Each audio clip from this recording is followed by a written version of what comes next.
The Great Dinosaur Kidnap by Tessa Krailing. Read by Brigit Forsyth. Chapter 1. Breaking Eggs. In a hollow cave deep beneath the Mendip Hills, something strange was happening. High on a ledge lay an egg, about 20 centimetres in length, with a cracked and wrinkled shell. For millions of years it had lain untouched, unmoving, forgotten even by the creature who had put it there so carefully, out of harm's way. Out of the way of Tyrannosaurus Rex, that fearful monster who once stalked the earth, terrifying all who dared to cross his path. But Tyrannosaurus Rex was long, long gone. Gone, too, was the creature who had lived in the cave until a few months ago, when she left in search of a better hiding place. But the tiny reptile curled up inside the egg knew that it had been abandoned, and gathering all its feeble strength, began to chip away at the shell. Gradually the jagged crack grew wider, until at last one skinny foot, with tiny claws like fingernails, forced its way through to wave about wildly in the air. But all this movement caused the egg to roll dangerously close to the edge. And when the creature inside made one last gigantic effort to break free, it finally fell into the deep, dark waters below, where it broke into a dozen fragments, releasing its occupant into the swiftly flowing underground river. At first the creature floundered and almost sank. But then some long-forgotten instinct came to its rescue, and it began to swim, swept along by the current through tunnel after tunnel, until at last it reached calmer waters. Here it clambered ashore to rest, panting on a rock. And then, like all newborn creatures, it began to feel very, very hungry. Simon Peter Richard Ogden, known to his friends as Sprog, awoke with a start and sat up in bed, his heart pounding. A bad dream. Something about drowning. A real nightmare. It was very dark and silent. No sound of breathing from the next bed. None of the other boys snoring, not even Paul Appleby, who always snored. And then he realised that he wasn't in the dormitory at boarding school. Term was over. This was the first day of the holidays, and yesterday he had travelled down to Somerset to stay with his great-aunt Cissy Stokes. That's where he was now, in the spare bedroom of her cottage in the village of Silverton. And in 3 days' time it would be Christmas. Sprog put his head in his hands and groaned. Now he remembered. Everything had gone wrong. All his plans changed at the last moment. Yet only a month ago he had been on top of the world. Great news, Mum had written from the Middle East, where Dad worked for an oil company. Your father has been offered a new job in the UK, which means we shall soon be home for good. Home for good. That meant he would be able to leave the boarding school where he'd spent the last 2 years and go to a day school instead. It was 3 long months since he had spent the summer holiday with his family, and he couldn't wait to see them again. We should be with you by Christmas with luck, Mum had finished her letter. But luck, it seemed, was against them. An airport strike meant that Mum, Dad, Francis and Meg would not after all be home in time for Christmas. Instead, he had been sent to stay with Aunt Cis again. Not that there was anything wrong with Aunt Cis. As great-aunts go, she was pretty remarkable. But nothing made up for not spending Christmas with his family. He swung his legs out of bed and padded over to the window. It was still dark outside. No street lamps. No lighted windows yet in the other houses. Silverton was a straggling little village, lying in a wooded valley. It had only one general store, which was also a sub-post office, a pub called the George and Dragon, and a church where Aunt Cis played the organ on Sundays. Sprog sniffed the air. Was that bacon he could smell? Aunt Cis must be cooking breakfast. He dressed and went downstairs. She was already seated at the kitchen table, wearing her usual brown corduroy trousers and a thick green sweater. "Good morning," she said in a surprised voice. "I was going to let you sleep late as it's the first day of your holiday." "I had a bad dream. It woke me up." He went over to the stove. "Can I cook my own?" "Help yourself." That was the best thing about Aunt Cis. She never fussed or tried to boss you about. Tall as a guardsman, with short grey hair and a hooked nose, she could appear quite frightening to some people. She had even frightened Sprog until he got to know her better. He broke an egg into the pan, and as he did so had an odd sensation of something half-remembered, something to do with last night's dream. Drowning and breaking eggs. How peculiar. A primrose-coloured cat came to rub against his leg.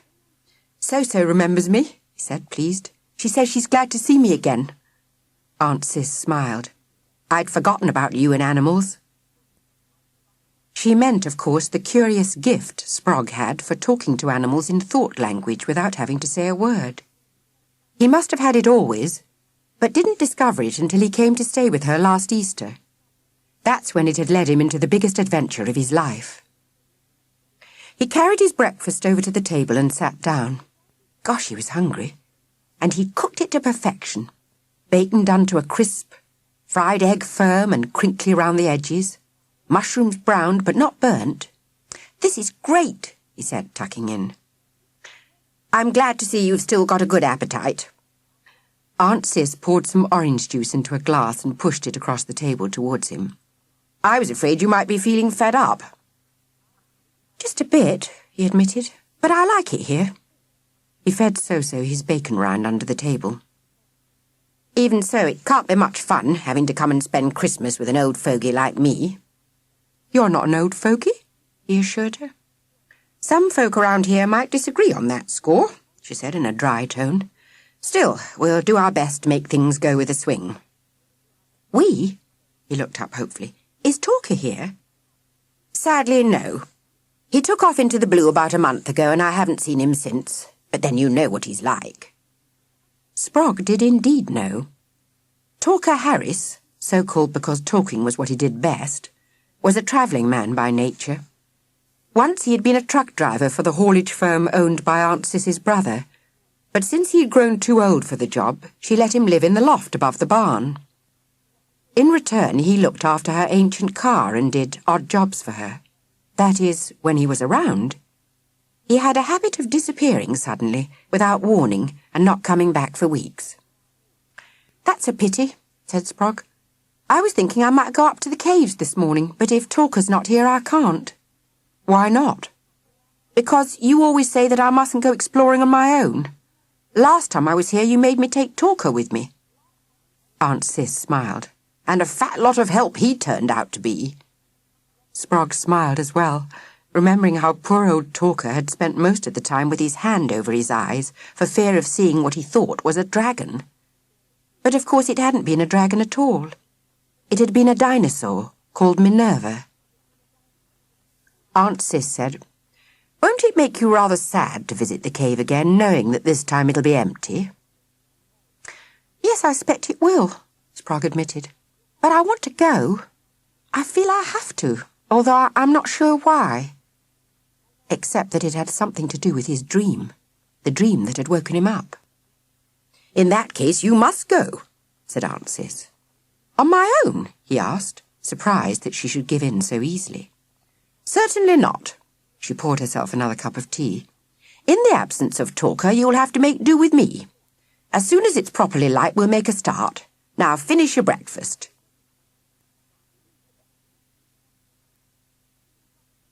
Chapter 2. Gosh, I'm hungry. Dragon's Tooth Cave was exactly as Sprog remembered it. A high, dark cavern with stalactites hanging from the roof. It smelled of dampness like wet moss, and from the distance came the eerie sound of dripping water. He shone the torch towards the far end of the cave. Yes, there was the pool where he had first seen Minerva. Her great head with its strange helmet-like crest had risen out of the water, giving him the fright of his life. "Remember the first time I brought you here?" Aunt Cis spoke from close behind him, her voice echoing around the cave. "When suddenly your tooth began to ache?" Sprog grinned. "And you wanted to take me to the dentist?" But of course it was really Minerva's toothache you were feeling because you'd picked up her thoughts. And instead, we had to bring the dentist to her. They both chuckled at the memory, because the dentist in question had been Mr. Spruce, who lived in the village. And when afterwards he tried to tell people that he had extracted a dinosaur's tooth, no one had believed him. "Poor man," said Aunt Cis. "In fact, he was rather clever. He even managed to identify Minerva as a Corythosaurus." "That was the trouble," said Sprog. "If he hadn't recognised her and made all that fuss, she could have gone on living here forever." "Oh, well, I expect she's happier where she is now." When they had realised Minerva was no longer safe in the cave, they had transported her to Scotland to join her auntie, who was another kind of dinosaur living in Loch Ness. Sprog frowned. "Do you remember what she said just before she disappeared into the loch? Something about a ledge and a crack. I often wonder what she meant." Unexpectedly, his stomach rumbled. "Gosh, I'm hungry." "You can't be. You've only just had breakfast." "Yes, I know, but now I'm ravenous again." "Then we'd better go home and make you a sandwich." Aunt Cis turned away to the cave entrance. "Coming?" "In a minute." Despite his hunger, Sprog felt strangely reluctant to leave. He shone the torch beam over the pool, half expecting to see that familiar crested head emerge from the dark, still water. The cave where Minerva had lived was not the one he stood in now, but another chamber so deep in the hillside that it could only be reached by experienced divers using special breathing equipment. One day, when he was old enough, he intended to become a caver himself and explore those mysterious underwater tunnels the divers called sumps. He turned away, but at that moment he heard an odd little sound, like claws scrabbling on rock. At once he shone the torch onto the floor of the cave, but there was nothing to be seen except a few scattered boulders. Must have been some small creature, like a mouse or a rat. There it was again. He gripped the torch and shone it in the direction of the noise. There. Did something move? A small dark shape on the very edge of the pool? It's difficult to tell. The shadows cast by the torchlight kept shifting about deceptively. Suddenly he felt scared, as if he were in terrible danger. And weak, so dreadfully weak his legs almost gave beneath him. His heart was beating like a drum. "Oh, don't be so stupid," he said aloud, his voice booming around the cave. What was he afraid of? A mouse or even a rat was far too small to do him any harm. For heaven's sake, if he could face a full-sized dinosaur... "Sprog? Sprog, where are you?" Aunt Cis called from outside the cave. "Coming!" He turned and fled from the cave, blinking as he emerged into the winter sunlight. "Are you all right?" She looked at him curiously. "Yes, fine." He couldn't possibly tell her he'd been scared by something no bigger than a rat. They walked in single file down the narrow, winding path until they reached the outskirts of the village.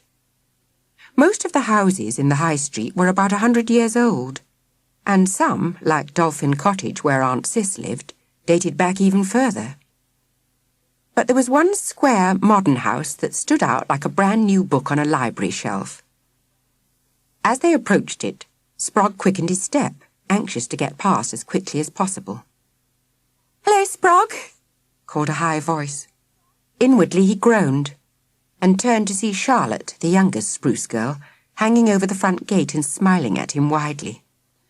"Hello, Charlie," he said. "I lost my front tooth. Fell out yesterday." "Yes, I can see." "The tooth fairy came last night and put 50p under my pillow. Are you looking forward to Christmas? We're having a party on Friday. I'll ask Mummy if you can come."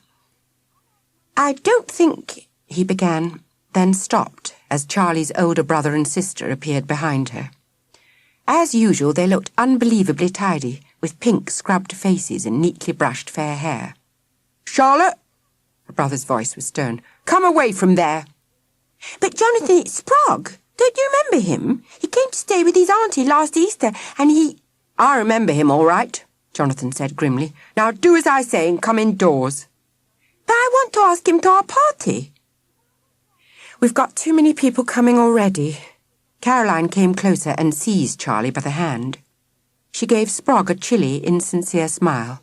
Sorry. That's all right, he said pleasantly. I didn't want to come anyway. Suddenly she caught sight of Aunt Cis. Oh, hello, Miss Stokes. I didn't see you there. Embarrassed, she turned her anger on her younger sister. Honestly, you're hopeless. Come indoors this minute. I'm going to tell Mummy what a bad girl you've been. She pulled Charlie away from the gate and dragged her, loudly protesting, up the path. Jonathan gave Sprog one final withering glare before following his sisters into the house. Well, said Aunt Cis as they continued on their way, they don't seem any friendlier than they did last Easter. Mind you, I'm not altogether surprised after what happened. Neither am I, Sprog said with a grin. The only thing that surprises me is that Charlie still believes in the tooth fairy, even though her father's a dentist. Aunt Cis laughed. Let's go home and make that sandwich. I'm not hungry anymore. She looked at him in astonishment.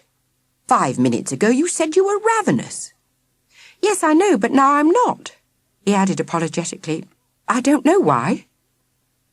She shrugged and unlatched the gate of Dolphin Cottage.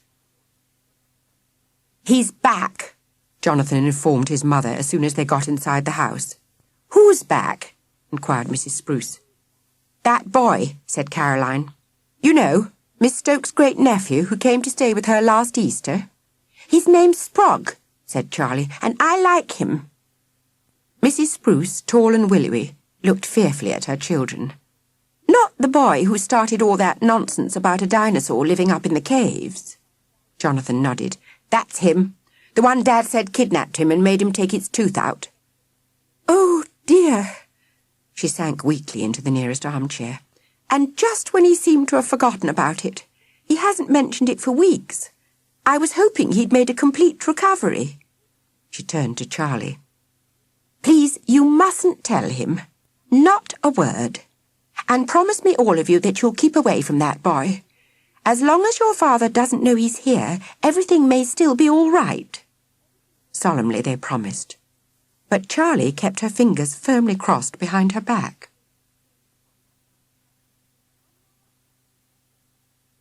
Chapter 3.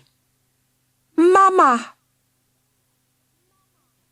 Very odd, Sprog muttered, staring out of the window. What is? Asked Aunt Cis. This book I'm reading. He held up the paperback he had brought with him from school. The picture on the cover showed a space traveller battling against an army of onion-headed aliens. Yes, it looks odd, Aunt Cis agreed, bending over the tapestry kneeler she was working on for the church. Sprog's gaze strayed back to the window. Very odd, he repeated, but silently this time. And he didn't mean the book. He had had the strangest feeling all morning ever since they visited the cave. No.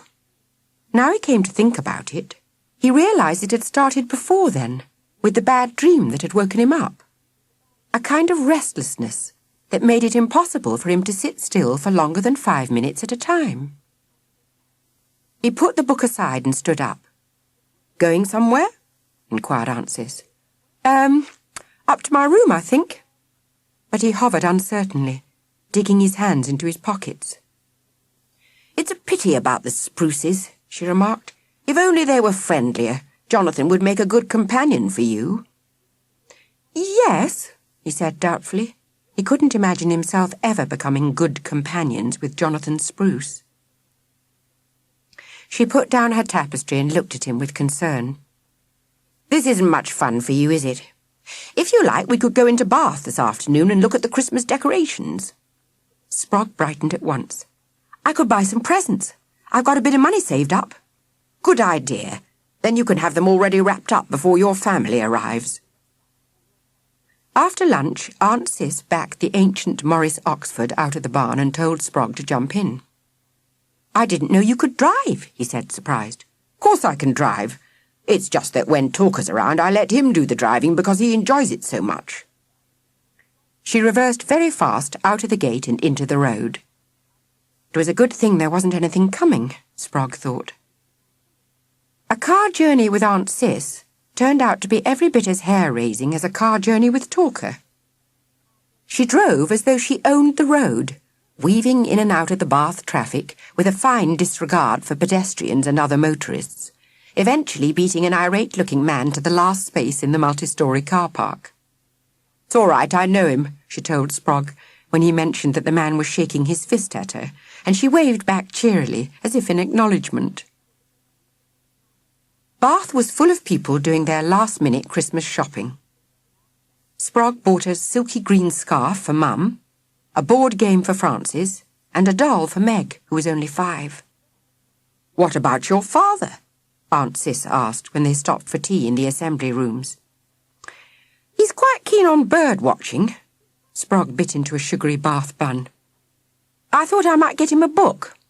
"Right, we'd better do that next." He enjoyed browsing in Waterstones, especially when he strayed by accident into the section dealing with prehistoric life.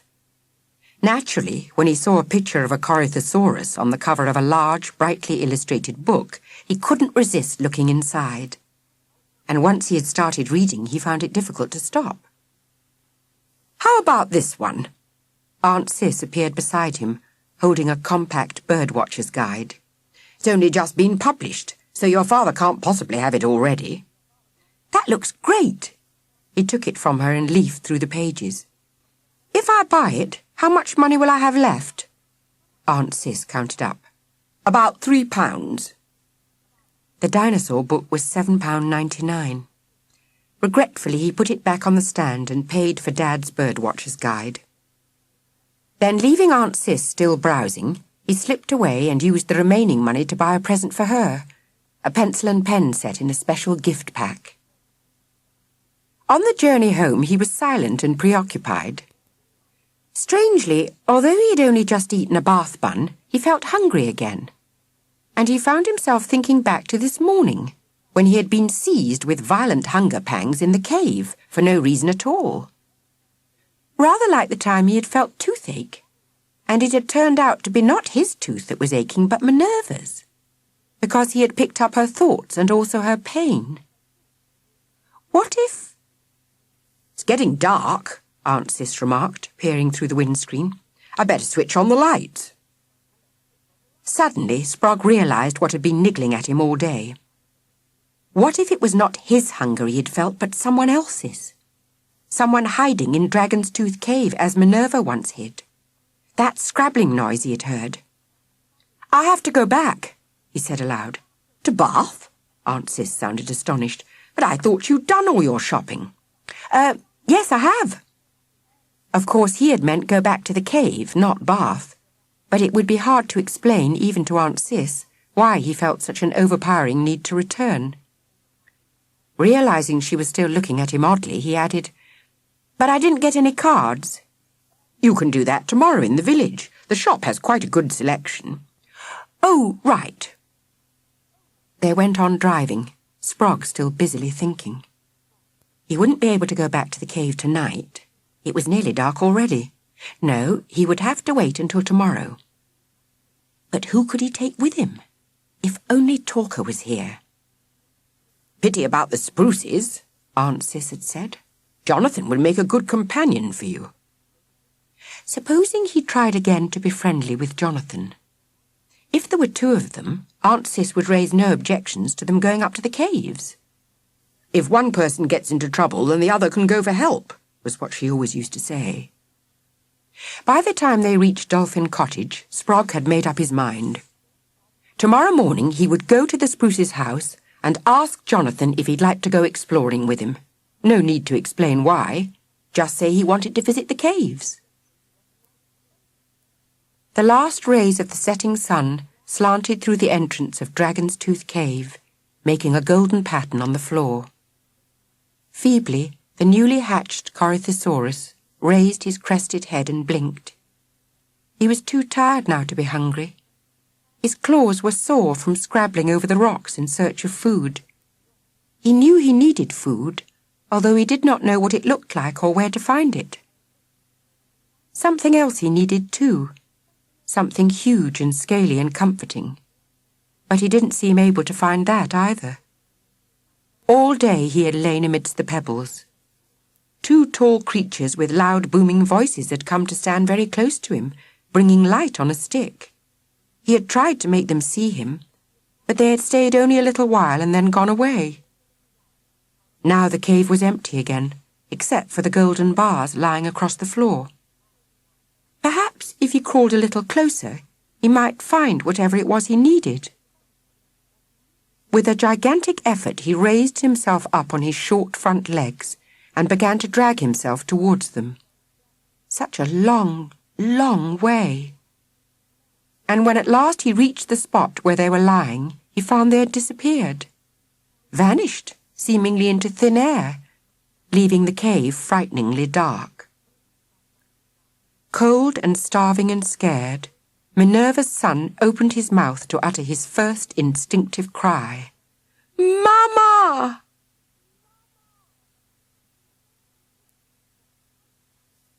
Chapter 4. A Good Companion. "Mama!" cried the baby doll Sprog had bought yesterday for his sister. Hastily he turned it the right way up. "Meg will love that," said Aunt Cis. "Yes, she will." But Sprog frowned. For some reason he found the cry disturbing. He was glad now he hadn't been able to afford one of the more expensive dolls that shed real tears and even wet their nappies. A doll that cried "Mama" was bad enough. He put it back in its box on the kitchen table.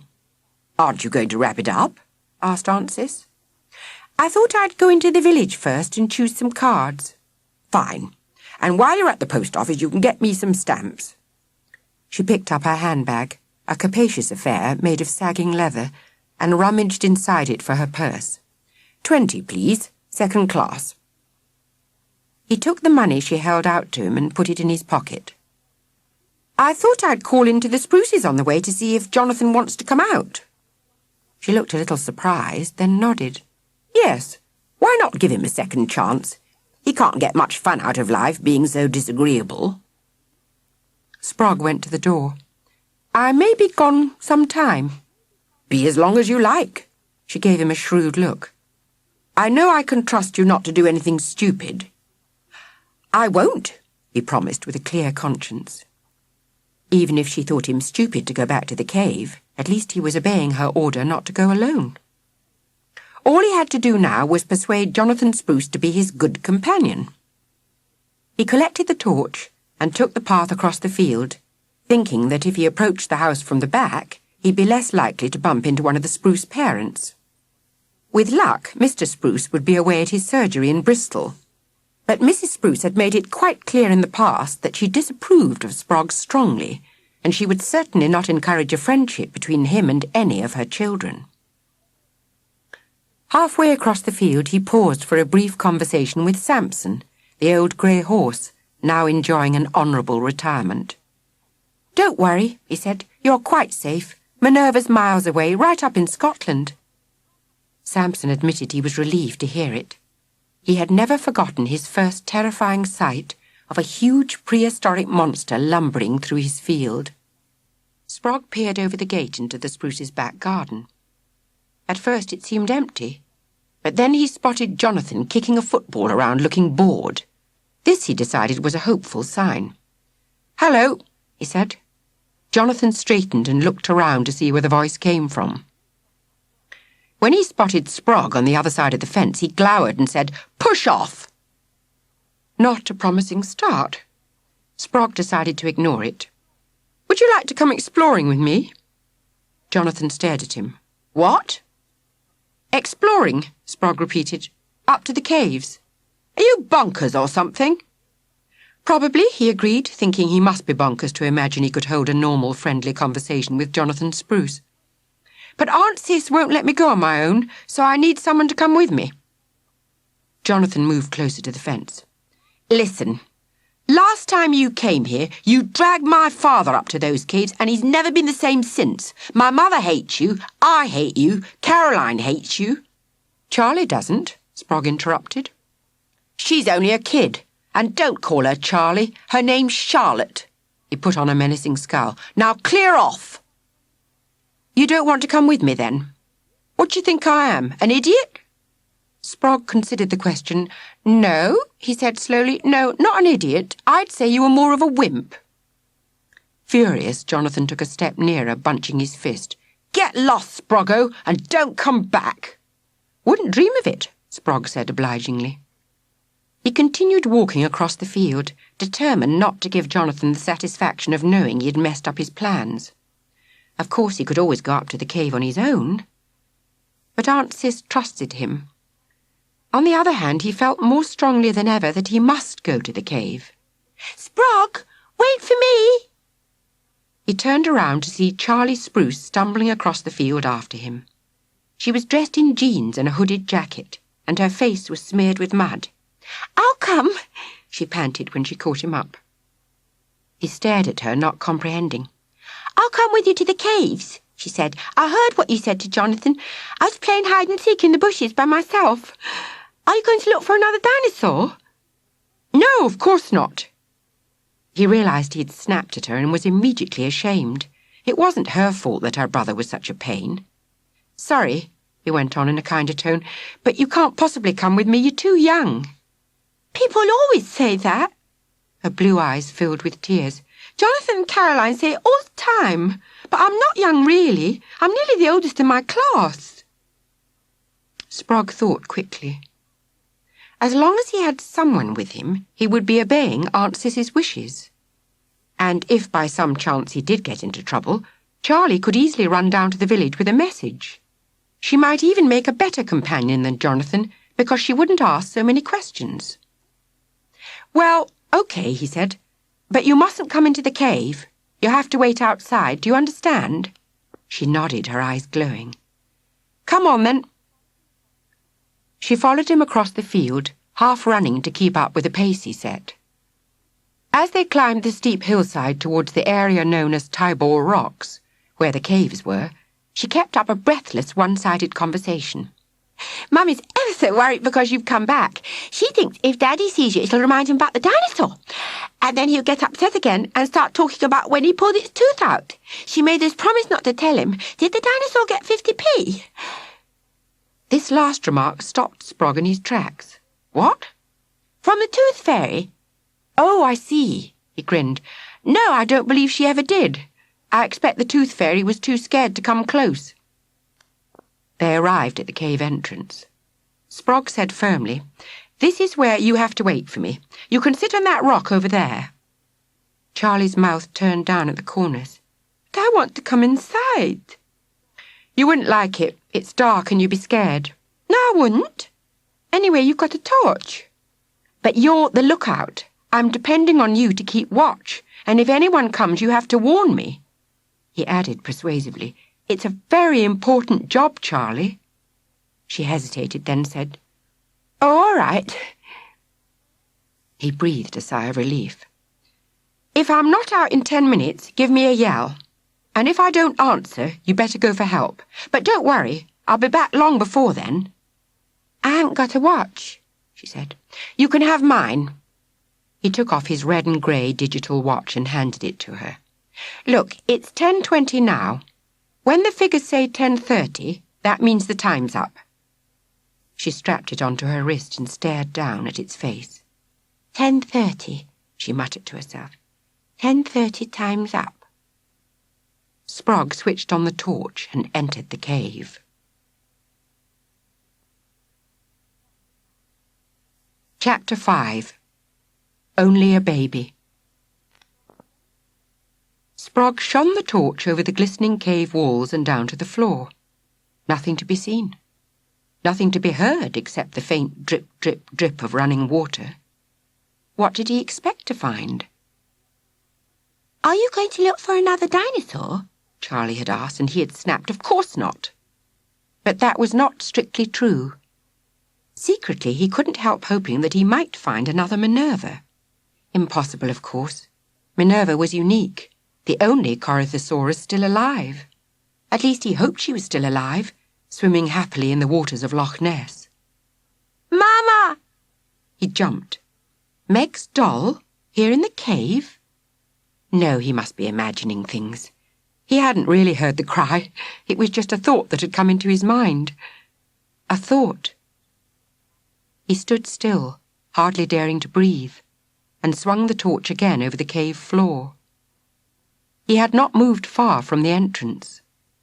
Some natural light illumined the place where he was standing, throwing into sharp relief a small boulder close to his feet. Or was it a boulder? He peered closer, shining the torch directly onto the object, which now appeared to be less rocky than scaly, and certainly a very odd shape for a boulder. Greyish-green in colour, with legs and a tail, it looked more like a stone lizard. Very large lizard, though, about 35 centimetres long, with a mouth shaped like a duck's bill. And it had unusual legs for a lizard, 2 short ones in the front, and 2 longer, more powerful ones at the back. Sprog's heart began to pound in his chest. Was it? Could it possibly be alive? It looked pretty dead. Its eyes were closed, and it did not appear to be breathing. He knelt beside the creature and gingerly stretched out a hand. Suddenly, one small round eye stared up at him. He snatched his hand away at once, and at the same moment the creature opened its mouth, revealing a row of small yellowish teeth, and made a feeble little sound like the mewing of a cat. "Tired! Oh, so tired!" Sprog felt the tiredness inside his own body. A great weariness stole through his arms and legs, robbing him of all strength. He sank down on the ground beside the creature and saw the little round eye begin to close. "No!" He sat up abruptly. "Don't die! You mustn't die! Quick, try to stand up!" Forgetting his own tiredness, he grasped the scaly creature and lifted it onto its feet. It struggled weakly, but he held on tight. "It's all right," he said reassuringly. "I'm not going to hurt you. I want to help you, whoever you are." But even as he spoke, he realized that he already knew who the creature was. He could recall his dream quite clearly now, the egg rolling off the ledge into the water, the shell breaking, and the long, long swim through seemingly endless tunnels. "She tried to tell me," he said to himself. "Minerva tried to tell me before she disappeared into Loch Ness. That's what she meant by the ledge and the crack. She must have suddenly remembered." "Mama!" cried the creature. "You're Minerva's egg!"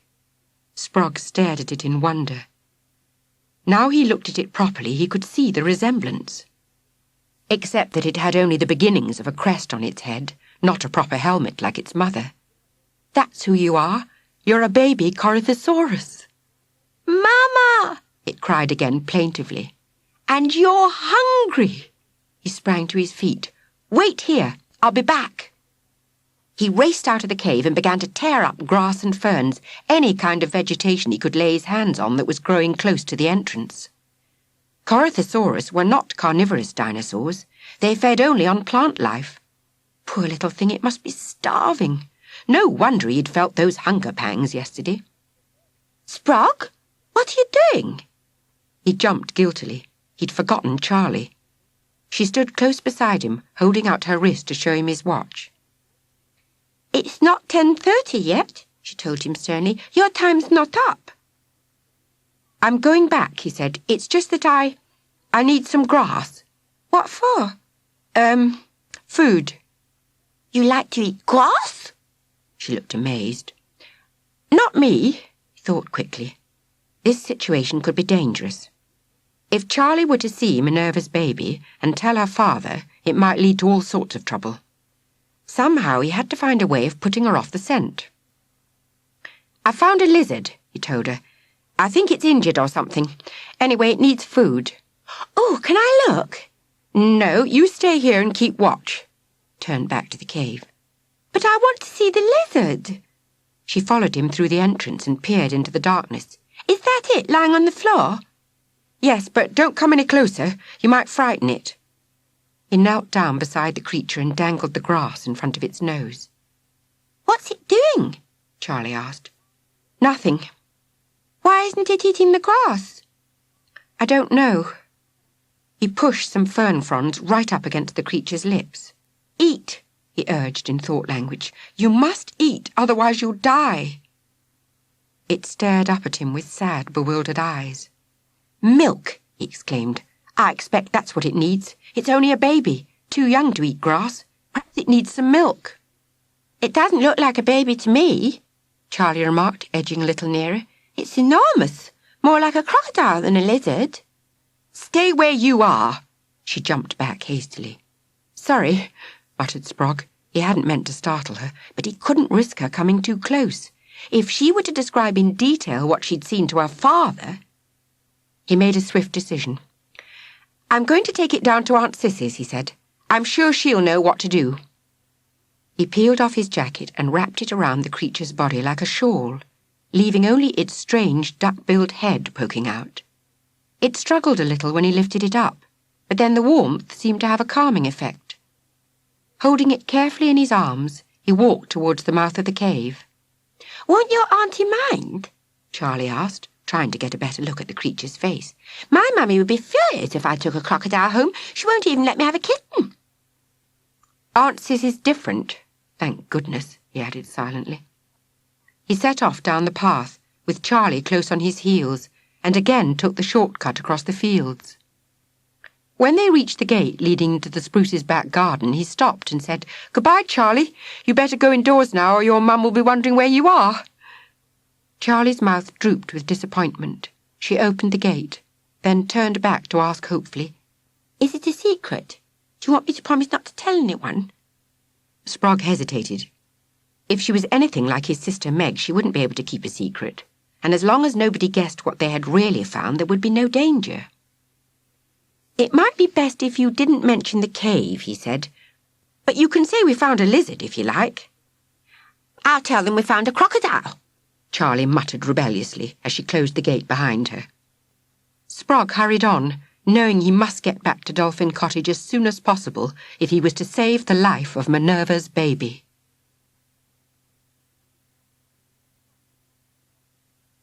Chapter 6. Finding a Name. Aunt Cis took the arrival of a newly hatched Corythosaurus with remarkable calm. She had learned by now that when Sprog came to stay, anything could happen. But when he asked her for some milk, she looked doubtful. "Dinosaurs are reptiles," she said, gazing down at the strange creature lying in a nest of blankets on the hearthrug. "And reptiles don't drink milk?" "Not even when they're babies?" "No, I think only mammals do that." "I tried giving him some grass," Sprog said, "but he didn't seem interested." "Too indigestible, I expect." "Why do you say him? How can you be sure it's a boy?" "I don't know." But Sprog had no doubt in his mind. "He just is. I'm certain of it." Aunt Cis looked thoughtful. "Wait, I've had an idea." She left the room. Sprog knelt beside the little dinosaur and gently stroked his head, while So-So the cat crouched on the arm of a chair, watching them both with blue, unblinking eyes. "He won't harm you," Sprog assured her in thought language. "Poor thing, he's too weak to harm a fly." Aunt Cis came back into the room holding a Waterstones bag. "This was meant to be your Christmas present," she said, "but I think in the circumstances you'd better have it early. Luckily, I haven't got around to wrapping it yet." Sprog opened the bag and took out the book on prehistoric life he had admired yesterday. "Gosh, thanks," he exclaimed. "But how did you manage to buy it without me knowing?" "I waited until you were in another part of the shop. You'd better look inside and see if it says anything useful about feeding baby dinosaurs." He scanned the contents and found a chapter headed Family Life. The picture showed 4 young dinosaurs in a nest, clamouring for food. "Once the babies had hatched from the egg," Sprog read aloud, "for the first few weeks they were most likely fed in the nest by their mother, either pre-digested or partly digested vegetation." "Just as I thought," said Aunt Cis. "Pre-digested means it had already been chewed up by the mother. I wonder if some of my homemade vegetable soup would be the answer." "It might," Sprog said, "especially if we mash up the chunky bits." "There's some in the pan. I'll go and fetch it." While she was gone, he went on stroking the creature's crested head, willing him to stay alive. "Food's coming," he told him. "You won't have to wait much longer." But the small eyes gazing up at him were already becoming glazed, the scaly lids drooping lower and lower. "Oh, please, you mustn't die," Sprog pleaded. He wanted so desperately for the little dinosaur still to be alive when his parents came home. Although they had never actually said they didn't believe his story about Minerva, he could tell from their faces they thought he had made it all up. Even Francis and Meg had looked sceptical. But now, if only they could see Minerva's son, they would have to believe him. Aunt Cis came back into the room, carrying a bowl of soup and a spoon. "I've mashed it up as best I could. It's quite cool, so you can feed it to him straight away." Sprog took the bowl from her and spooned up some of the mixture. "Come on," he urged. "You'll like this. It's got peas in it, and carrots and celery, all sorts of good things." But the duck-billed mouth stayed tightly closed. "You may have to force him to take the first spoonful," said Aunt Cis. Once on television, he'd seen a vet demonstrate how to make an animal open its mouth. Rather gingerly, he pressed his thumb and forefinger on either side of the jaw, and to his surprise it worked. Quick as a flash, he pushed in the spoon and tipped it up. The little dinosaur coughed and spluttered, swallowing some of the soup almost by mistake. Sprog scooped up another spoonful and tried again. This time it disappeared in one huge gulp. "Well done," said Aunt Cis. "Should be easier now he's got the taste." "It's a bit like feeding a baby," Sprog said, remembering how he'd helped to feed Meg in her high chair. "Yes, it is," Aunt Cis agreed. "In fact, when we run out of soup, we might try him on some baby food, strictly vegetarian, of course." She sat down in the chair to watch the little creature guzzling soup as fast as Sprog could shovel it into his mouth. So-So jumped off the arm to sit on her lap. "Have you decided what you're going to call him?" she asked. "Not yet." Sprog thought hard. "Did Minerva, the original one, I mean, the Roman goddess, did she have any children?" "I don't believe so. But if his crest grows into a proper helmet like hers, you'll have to give him a warrior's name. One of the Greek heroes, perhaps. How about Achilles?" "What did he do?" "Fought in the Trojan War." "Did he wear a helmet?" "Must have done, otherwise he'd never have survived." Now he came to think about it, Sprog vaguely remembered seeing a picture of Achilles on a history wall chart, wearing full armour and carrying a spear. "Then we'll call him Achilles." With surprise, he noticed the bowl was now empty. "Gosh, he's finished!" Achilles made a loud burping noise. "Listen to that," said Aunt Cis, looking quite sentimental. "Just like a real baby. I expect he'll sleep now for a while." Sprog drew the blankets over Achilles until only his crested head was showing. "It's a good thing I found him when I did. He'd be a lot better off with us than down in that cave. I hate to think how long he'd have—" "Shh!" Suddenly, Aunt Cis sat bolt upright in the chair. So-So, too, was looking alert. "What's the matter?" "I thought I heard a noise." At that moment, the living room door swung open, and they both turned round to see Charlotte Spruce. "Hello, Sprog," she said, smiling her gap-toothed smile. "I brought back your watch. You lent it to me when you went into the cave." She held it out to him. "Oh, thanks," said Sprog when he'd recovered from the shock. He hadn't even noticed the watch was missing. "But how did you get in?" "Through the back door. I came over the fields because it was quicker. Nobody was in the kitchen, but I heard you talking in here." Her eyes widened as she saw So-So sitting on Aunt Ciss's lap. "Oh, the sweet little cat. Can I stroke her?" "If you like." Aunt Cis exchanged a helpless look with Sprog. "I adore cats. She has lovely fur, so soft and pretty. What's her name?" "So-So," said Sprog. "She's a Siamese." "I wish I had a Siamese cat." She caught sight of the bundle of blankets on the hearthrug. "Is that the crocodile?" Sprog moved swiftly to block her view. "You mustn't come any closer. He's asleep." "Oh, let me look. Just a peep." Sprog hesitated. Only Achilles' head showed above the blankets, and if she were allowed a glimpse of him, that might keep her quiet. In any case, it seemed unlikely she would connect this small creature with the much larger Minerva. "All right," he said reluctantly, "as long as you don't wake him up." "I won't," she promised, tiptoeing nearer. "What a funny little face. He looks more like a duck than a crocodile." She swung round, her eyes shining with triumph. "Now I know what he is." Sprog's mouth went dry. "What?" he asked hoarsely. "He's a duckodile." Chapter 7. Someone Else. "For a moment she had me scared," Sprog confessed when Charlie had gone. "I thought she'd recognised Achilles as a Corythosaurus. But a duckodile," he laughed, "that's just the sort of daft thing Meg or Francis would say. In future, we better lock the back door. We can't risk any more intruders taking us by surprise." Aunt Cis looked worried. "If news gets out there was a baby dinosaur in that cave, it'll be just as bad as when they heard about Minerva. News reporters, photographers, all sorts of people will come flocking round. That's why I told Charlie he was a lizard. Still, as long as she goes round saying we found a crocodile, or rather a duckodile, nobody will believe her." "We must hope so." Aunt Cis got to her feet. "I'd better go to the shop and buy some baby food. Then we can feed Achilles as soon as he wakes up again. By the way, did you get those stamps?" "Sorry, they went right out of my head." Sprog took the money out of his pocket and gave it back to her. "I didn't get the cards either." "I'll buy a couple of packets while I'm in the village," she said. "You'll be far too busy from now on to worry about Christmas shopping." "Yes, I will," Sprog agreed, looking down at the sleeping Achilles.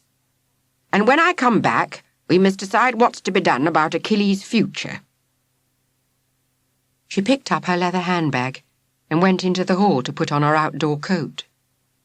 When Sprog heard the front door slam behind her, he sat in the armchair next to So-So, absent-mindedly stroking the cat's soft fur. What's to be done about Achilles' future? He stared down at the sleeping dinosaur. Charlie had been right in a way. Achilles did look a bit like Donald Duck, with those little eyes now tightly shut, and that pale yellow bill. The rest of him was greyish-green in colour and scaly, like Minerva. But there was one important difference between him and his mother. Achilles was small, portable, much easier to hide.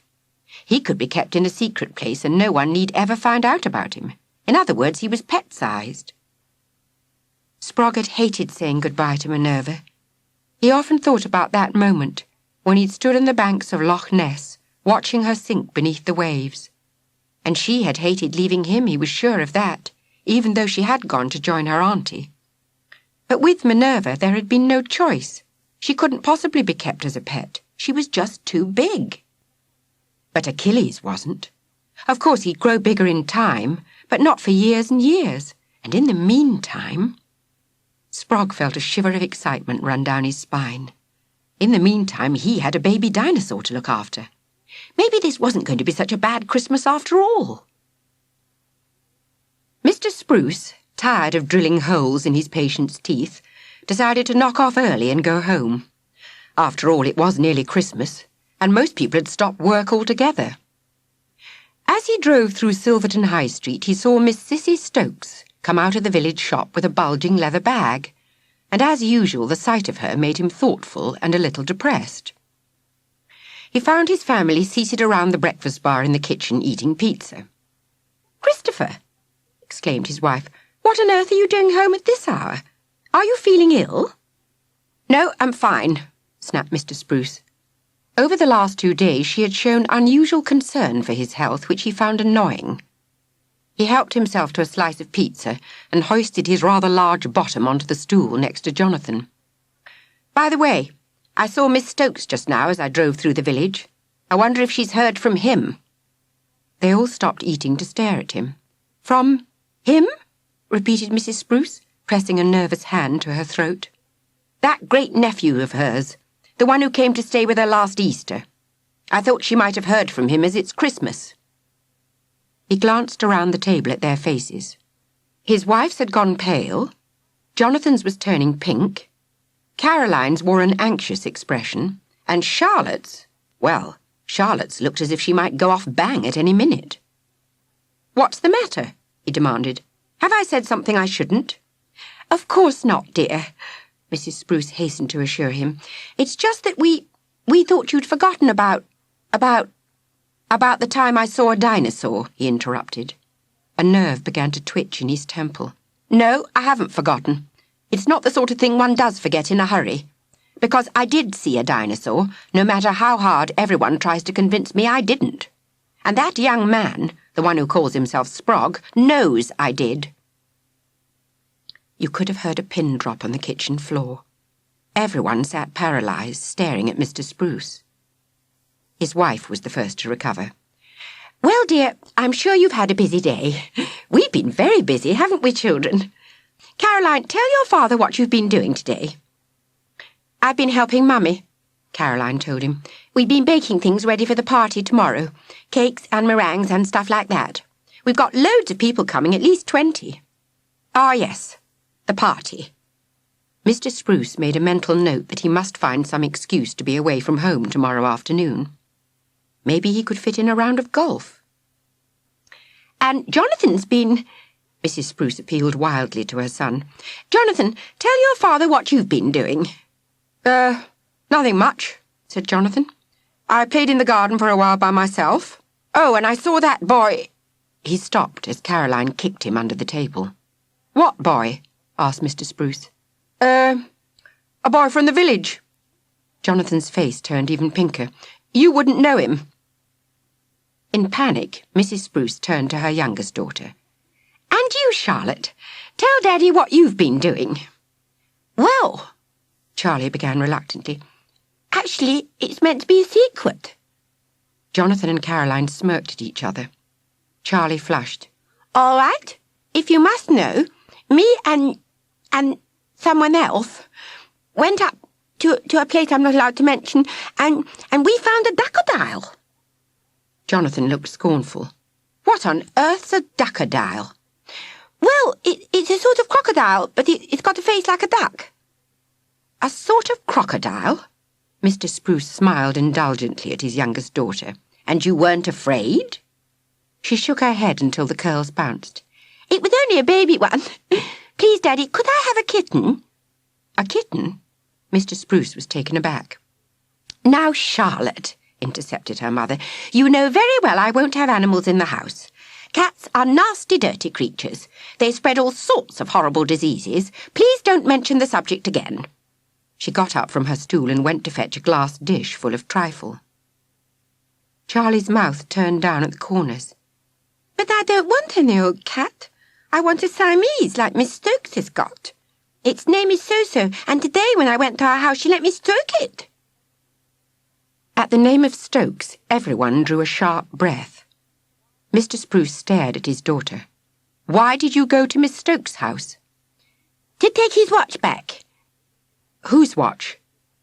Charlie looked suddenly nervous, as if a large pit had opened up in front of her. "Someone else's." Mrs. Spruce raised up the trifle dish she was holding and deliberately dropped it onto the tiled floor. "Oh, dear," she said. "Silly me. Caroline, fetch the squeegee mop, please. Jonathan, you can bring me a bucket of water. And Charlotte, the dustpan and brush. Christopher, I think you'd better leave the room until we've cleared up the mess." And she pushed her husband out of the door before he had a chance to ask the question clearly hovering on his lips. Chapter 8. Question Marks. Sprog sat in the living room, keeping watch over his sleeping pet. Suddenly, Achilles opened his eyes, blinked twice, and looked about him. The first thing he saw was So-So, crouched on the arm of the chair, her hackles rising and her eyes like blue fire. He tried to move, but his legs were cocooned in blankets. Seized with panic, he thrashed about with his tail, trying to free himself. Sprog moved swiftly to kneel beside him. "Don't be scared. So-So's only a cat. She won't harm you." Achilles stopped struggling and gazed up at Sprog's face. Had he understood? Sprog tried to pick up his thoughts, but all he could hear was puzzlement, like a long line of question marks. "I expect you're wondering where you are," Sprog said aloud. thinking that even if Achilles didn't understand, the sound of his voice might reassure him. "Well, you're in Dolphin Cottage, where my Aunt Cis lives. You'll like Aunt Cis. She's gone out to get you some food." "Baby food, all mashed up like the stuff you'd be eating if you were still in the nest. You've got to have it because you can't chew properly yet, not until your teeth are stronger." Teeth. Sprog opened his mouth and tapped his own. To his delight, Achilles drew out one skinny arm from beneath the blanket and tried to copy him. "You see? They aren't big enough yet, but they will be. When you grow up, you'll have dozens and dozens of teeth just like your mother." Your mother. Sprog conjured up a picture in his mind of Minerva, as he had first seen her, coming out of the pool in the cave. "Mama," said Achilles. "That's right. She's very nice. You'd like her." Sprog stopped when he saw two large tears appear in Achilles' eyes, then went on quickly. "She's not here at the moment, I'm afraid, but don't worry, I'll look after you instead." The tears spilled over and ran down Achilles' face to splash on the blanket. "Oh, please," said Sprog, "don't cry, Achilles." "Achilles, that's your name." Glad of the excuse to change the subject, Sprog hurried on. "Everyone has a name. Mine's Sprog. Well, actually, it's Simon Peter Richard Ogden, but everyone calls me Sprog. I'm a human being, you see, and you're a Corythosaurus." Achilles yawned. "Yes, I suppose it is rather a long word. Anyway, it doesn't really matter. Do you want to go to sleep again?" The little dinosaur closed his eyes and snuggled down into the blanket. Sprog sat gazing at him. He couldn't help feeling disappointed that Achilles couldn't talk properly, even in thought language. But then he was only a baby. It was no use expecting him to hold a normal conversation when he'd only just hatched out of the egg. Soon afterwards, Aunt Cis returned. "Mission accomplished," she said, setting her bag down on the sofa. "How's Achilles?" "Asleep. He woke up for a while and we had a sort of conversation, but then he got rather upset." "Why upset?" "Well, I mentioned Minerva and it made him cry." Sprog peered into the bag. "What did you get?" "Spinach and carrot, cauliflower cheese, vegetable risotto," she said, reading the labels as she took the jars out of the bag. "And some delicious prunes and custard for afters." "Ugh," said Sprog. "Sounds disgusting." "The choice was somewhat limited. Oh, and I got some rusks for him to chew on. I thought they'd be good for his teeth. Mrs. Dobson on the checkout gave me some very funny looks, I can tell you. I didn't have the nerve to ask for nappies as well." "Nappies?" He stared at her aghast. "You can't put nappies on a dinosaur." "Perhaps not," she agreed rather reluctantly, "but it's no use expecting him to be fully house-trained, you know. He's bound to make puddles like any other baby animal. Go and look if you don't believe me." He knelt on the rug and drew the blankets away from the sleeping dinosaur. To his dismay, he saw that Aunt Cis was right. Achilles was lying in a pool of dampness. And worse. "It wouldn't matter if he was still living in the cave," she went on. "This is not a natural environment for him." "I can soon train him," Sprog said quickly. "He's very intelligent." "I dare say he is, but it wouldn't be fair to try and make him into a pet." Before Sprog could argue that this was exactly what he wanted, to keep Achilles as a pet, she continued. "That's why we need to discuss his future. In the meantime, you'd better give him a bath. You can use the kitchen sink." "Seems a pity to wake him." "He's awake already. Look, he's opened his eyes." Disturbed by the sound of voices, Achilles blinked and said, "Sprog?" A slow smile spread over Sprog's face. "He said my name," he told Aunt Cis, knowing she had been unable to hear it. "It's his first word. Well, almost his first word." He was careful not to allow Mama even to enter his head, in case Achilles should get upset again. Aunt Cis nodded. "I expect he'll learn fast once he starts." At the sound of her voice, Achilles raised his head and blinked at her. He inquired. "That's Aunt Cis," Sprog said. "I did tell you about her, do you remember? She went out to buy you some food, but now she's come back and we're going to give you a bath." He added, before Achilles had time to utter a single question mark, "That means we're going to put you in some water and wash you all over." He picked up the little dinosaur and carried him into the kitchen. Achilles didn't struggle, but looked about him with interest. Aunt Cis put the plug into the sink and ran the hot and cold taps until there was sufficient lukewarm water to cover Achilles' body. Then Sprog began to lower him into it. "Wah, wah, wah!" screamed Achilles in protest, and not in thought language either, but in a loud and clamorous wail. "Wah!" "What's the matter?" asked Aunt Cis. "Is it too hot?"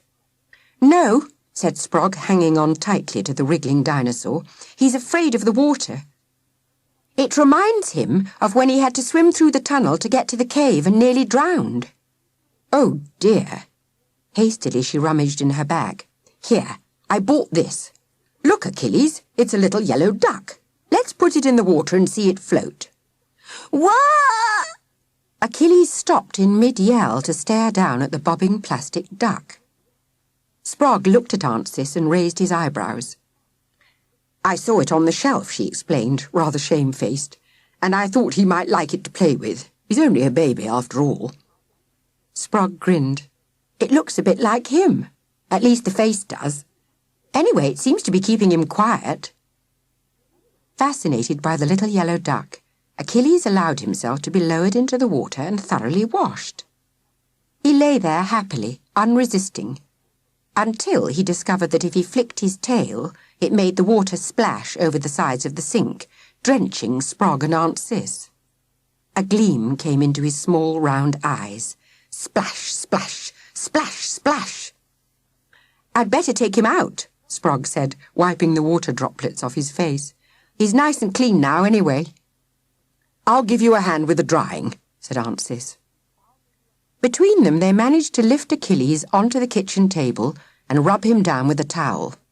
By this time he was hungry again, so Sprog spooned half a jar of vegetable risotto into his mouth before putting him back on the hearth rug. For a while he lay happily chewing on a rusk, but before long his eyes closed and his mouth dropped open and he began to snore. Exhausted, Sprog and Aunt Cis sank into armchairs. To Sprog's relief, Aunt Cis said she was too tired to discuss the problem of Achilles' future. "Tomorrow," she said. "We'll talk about it properly tomorrow."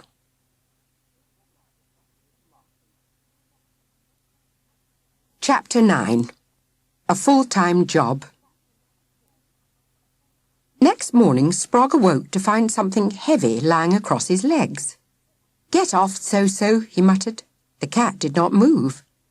Sprog reached out a hand to push her away, and instead of fur, touched a hard, scaly body. "Achilles?" He sat up and switched on the lamp. Two small round eyes blinked up at him. "How did you get here?" Last night they had left him sleeping in an old dog basket Aunt Cis had found in the barn. They had placed the basket in front of the Aga and closed the kitchen door to make sure he didn't stray. He couldn't possibly have opened the door himself, but So-So could.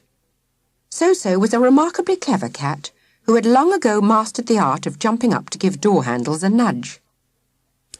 "So-So must have let you out." Sprog stroked the little dinosaur's head. "And you came up the stairs and found my room and climbed onto my bed." "Sprog," said Achilles. "You were looking for me." Sprog felt a warm glow spread through him.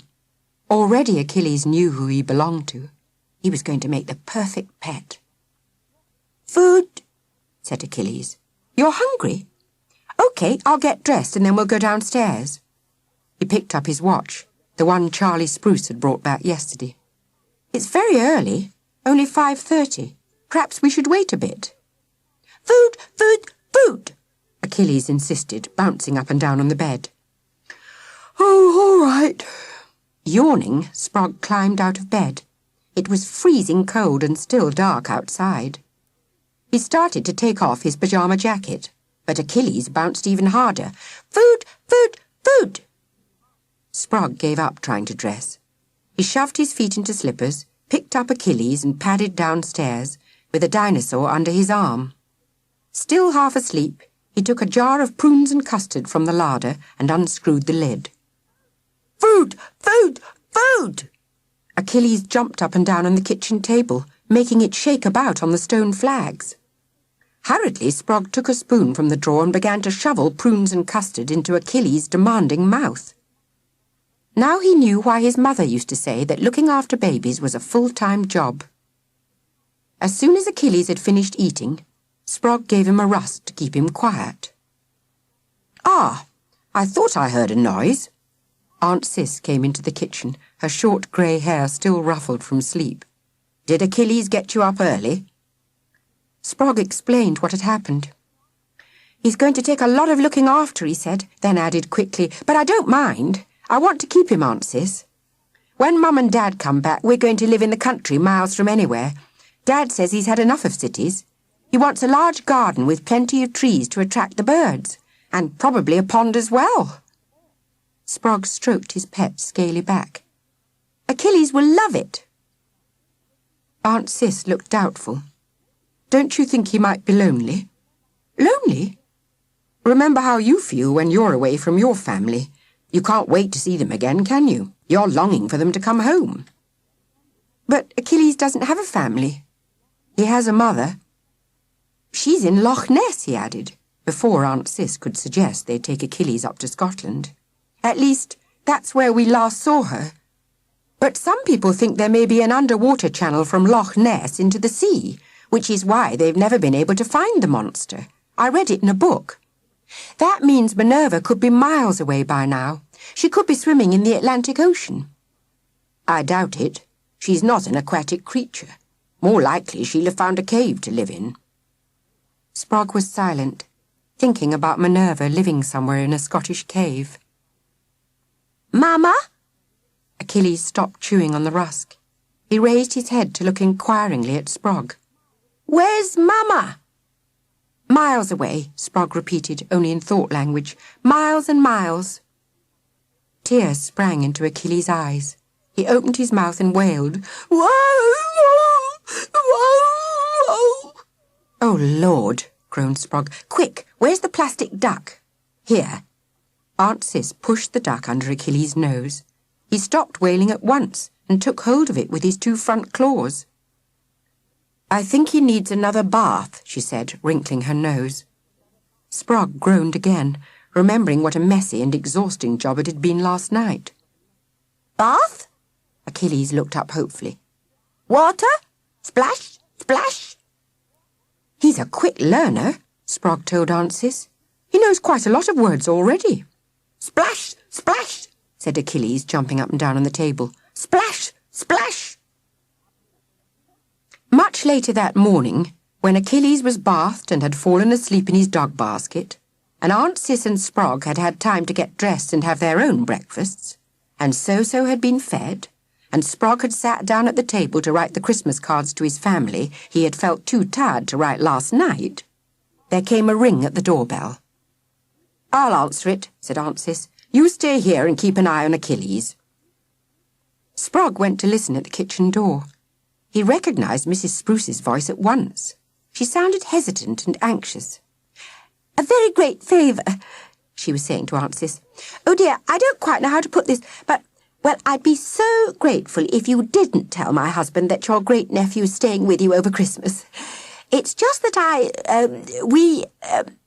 "You don't have to explain," said Aunt Cis. "I understand perfectly." Sprog opened the door a crack. Looking down the hall, he could see not only Mrs. Spruce, but also Jonathan and Caroline, hovering close behind her. There was no sign of Charlie. "Of course," Mrs. Spruce went on, "it might be awkward if they met in the village." "You needn't worry," said Aunt Cis. "Sprog's having to stay indoors at the moment. He's caught something." "Caught something? You mean a virus?" Mrs. Spruce shrank back. She spread out her arms like a barrier, as if to protect Jonathan and Caroline from any germs that might be waiting to pounce. "Oh dear, I hope it's nothing serious." "No, but you can rest assured your husband is unlikely to bump into him over the holiday. Goodbye, Mrs. Spruce." Aunt Cis closed the front door firmly and returned to the kitchen. "Did you hear?" she asked Sprog. He nodded. You were brilliant. I especially liked it when you said I'd caught something. Meaning Achilles, I suppose. I always try not to lie if I can possibly help it. Aunt Cis looked apologetic. But I'm afraid this means you won't be able to go out much. Oh, I don't mind that. I'd rather stay here and look after Achilles anyway. He grinned. I've got a feeling that dinosaur sitting is going to be a full... He opened his eyes and blinked. He sat up in the basket and said, Splash! Splash! He's changed his mind about water, Sprog said. He likes it now. There's an old tin bath out in the barn, said Aunt Cis. Why don't you fill it up and let him play out there? If I keep the car in the drive for the time being, you can make the barn into a dinosaur nursery. Then he can splash around as much as he likes. Sounds great. Sprog directed his thoughts to Achilles, conjuring up a picture in his mind of a tin bath filled with water. Would you like that, Achilles? Splash! Splash! Achilles jumped eagerly out of the basket. Chapter 10. A Little Gentle Bribery. While his wife and 2 older children were out of the house, Mr. Spruce sat in his study trying to read the newspaper. But he found it hard to concentrate. His mind kept straying to other things. In the end, he gave up and went in search of his youngest daughter. He found her kneeling up at the kitchen table, drawing on a large sheet of paper. Charlotte, he began, when you said yesterday that you'd called at Dolphin Cottage to take back his watch, whose watch were you talking about? I told you, said Charlie. It was someone else's.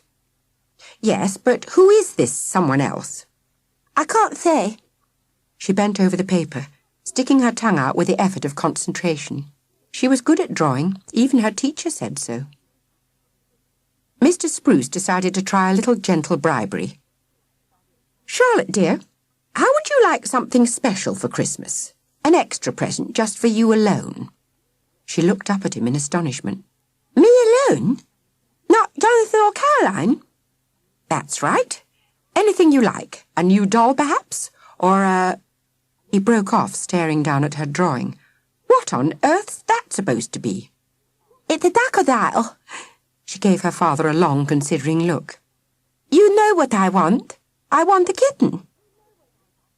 Now, you heard what your mother said yesterday. She won't have animals in the house because they're dirty. What's a duckodile? I told you, it's a baby crocodile with a face like a duck. Cats aren't dirty and they keep the mice away. Mummy hates mice. We don't have any mice. Mr. Spruce bent closer to inspect the drawing. You know, it looks remarkably like a... Well, never mind what it looks like. Where exactly did you see this, duckodile? In a cave. Which cave? Dragon's Tooth, she added quickly, but it doesn't live there anymore. Someone took it somewhere else. Where? I don't know. You'll have to be quick if you want to buy me a kitten. It must be a Siamese kitten like So-So, and it's already Christmas Eve. Just tell me where and I'll buy you a kitten this afternoon. Mr. Spruce fixed his daughter with a challenging look. It's our party this afternoon. I don't mind missing it. He'd be glad of the excuse to go out. Anything rather than stay in a house full of other people's children, playing noisy games and stuffing themselves with sausage rolls. So, where's this duckodile now?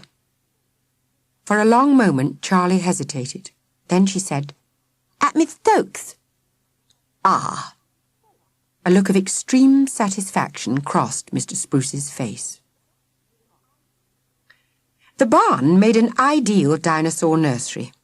There was plenty of room once the Morris had been driven out, and all the tools for the garden or the car were hung on hooks or stored on shelves, well out of Achilles' reach. Aunt Cis had even removed the lawn-mower, which meant there was nothing valuable he could damage. He could move about as freely as if he were in the cave, jumping in and out of the tin bath whenever he wanted. After lunch, a picnic in the barn, Sprog carried Achilles up the rickety steps leading to the hayloft. This is where Talker lives, he said. Talker? Queried Achilles. Talker Harris. He's away at the moment, But when he's at home, he sleeps up here. That's his bed, and these are the tea chests where he keeps all his possessions. Mind you, it doesn't usually look as tidy as this," he added, noticing the neatly folded blankets on the low camp bed where Talker slept. Usually they were all in a heap, and Talker buried somewhere underneath. He wished the old man were here now, and yet perhaps it was a good thing he wasn't. When they had brought Minerva down from the cave to hide in the barn, poor old Talker had been so scared he had insisted on sleeping on the back seat of the car. Sprog grinned to himself. "Mama?" Achilles twisted his head round to stare into Sprog's face. "Where's Mama?" Oh no! He'd been careless again, letting his thoughts drift to the subject he must at all costs avoid. "Look, Achilles," he said, carrying him over to the window. "You can see for miles from here, right over the village. See that big square house with the new-looking roof? That's where the Spruces live." "Mama lives there?" "No, I just told you it's the Spruces' house." He noticed there were a lot of cars in the drive, and people getting out of them, mostly children. "Oh, I'd forgotten. They're having a party." "Party?"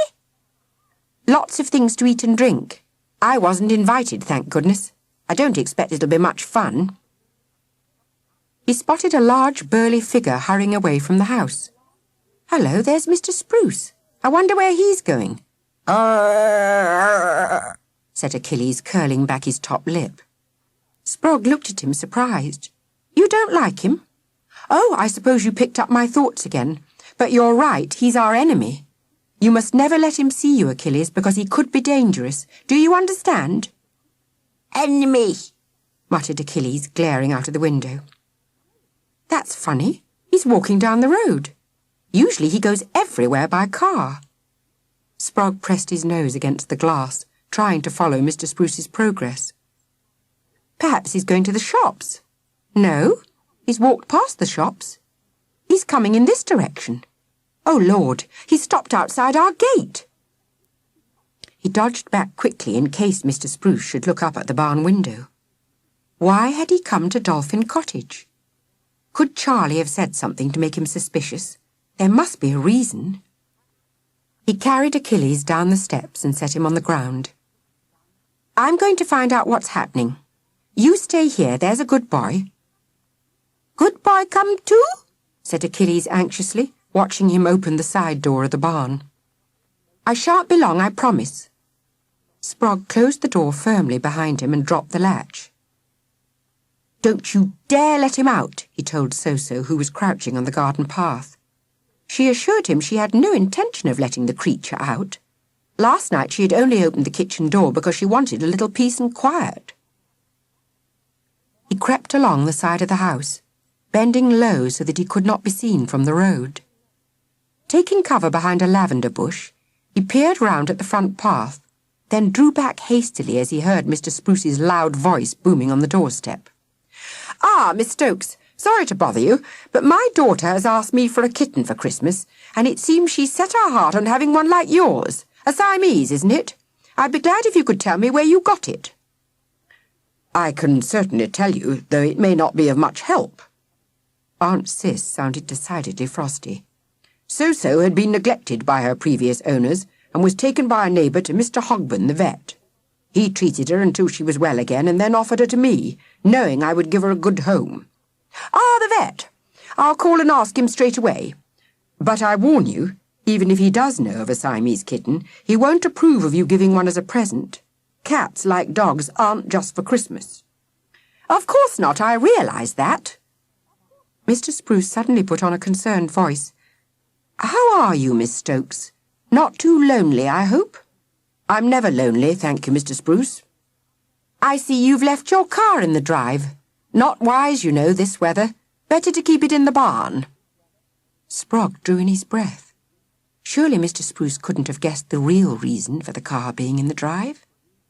"I intend to use it later," said Aunt Cis. "Goodbye, Mr. Spruce." The door slammed shut. Footsteps sounded down the path. The gate squeaked.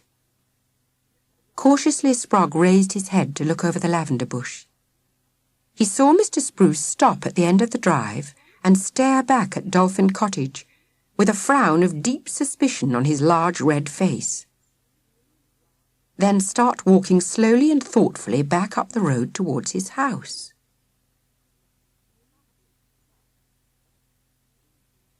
Chapter 11.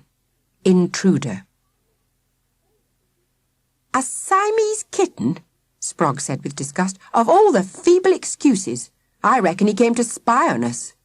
He stroked the head of Achilles, who lay in his basket on the kitchen floor, chewing on a rusk. "We'll have to be careful from now on," said Aunt Cis. "I'm afraid that all the time Achilles stays here, he may be in danger." "As soon as Mum and Dad come home, it'll be okay," Sprog said confidently. "Then we can take him with us to our new house." Aunt Cis said nothing, but her face said clearly she doubted it would be as simple as that. So, who had been washing herself on the windowsill, took a flying leap onto the table and pushed urgently against Aunt Cis's hand. Sprog looked up and said, "I think there's somebody outside." He covered Achilles with a blanket and went to open the back door. A guilty-looking Charlotte Spruce stood on the step, her face flushed and tear-stained. Beneath her outdoor coat, hastily dragged on and buttoned unevenly, showed the skirt of a pale blue party dress. Sprog glowered at her. "What do you want?" he demanded. "I came to tell you," she began, then stopped. Her lip quivered and her nose turned pink. "I didn't say anything. Honestly, I didn't. But I did a drawing of the... She tried to see past him to Achilles' basket. "Of the daffodil," Sprog said helpfully. "Yes, and Daddy was ever so interested. He asked where I'd seen it, and I told him Dragon's Tooth Cave, and then he asked where it was now, and I... She flushed even pinker. "Well, he promised to buy me a kitten." "A Siamese kitten?" inquired Aunt Cis. "Yes." She bent to stroke So-So, who had come to rub against her legs. "Mummy won't let us have any pets, you see. But if Daddy buys me a kitten, she'll have to let me keep it, won't she?" Sprog's anger began to fade. She wasn't such a bad kid, really, by far the best of her family. "It's okay," he said gruffly. "You're not cross with me?" "Only a bit." Well, he had to be truthful. A beaming smile spread over her face. "Can I stay here and play with So-So?" "Aren't you supposed to be at the party?" "Yes, but it isn't any fun. They're mostly Jonathan and Caroline's friends from school, and they keep bossing me around. I'd much rather stay here." "Better not," said Aunt Cis. "Your mother may miss you and send some people out to search for you. We don't want to risk that," she added with a meaning look at Sprog. "No, we don't," he agreed. "Sorry, Charlie, you'll have to go." Her face fell. "Oh, all right." Reluctantly, she turned away. "Promise you're not cross with me, Sprog." "I promise," he said, and firmly closed the door. He turned to Aunt Cis. "Sounds like old Spruce is getting suspicious. It might be safer if Achilles stays in the barn tonight. I'll sleep upstairs in the loft on Talker's bed." And Aunt Cis, being Aunt Cis and not like other people's aunts, merely said, "Better take your quilt and 2 hot water bottles, otherwise you'll freeze to death." She added, "I take it you won't be coming with me to the midnight service." He shook his head. "I daren't leave Achilles. Besides, I might bump into Mr. Spruce." "Very likely. I must go, of course, because I'm playing the organ. Sure you won't mind being here alone?" "Not a bit," he assured her. "Good night, Achilles." Sprog tucked in the blanket round the sides of the basket and patted the little dinosaur on the head. "Don't worry. I shan't be far away, just at the top of those steps." "Me too?" asked Achilles hopefully. Sprog hesitated.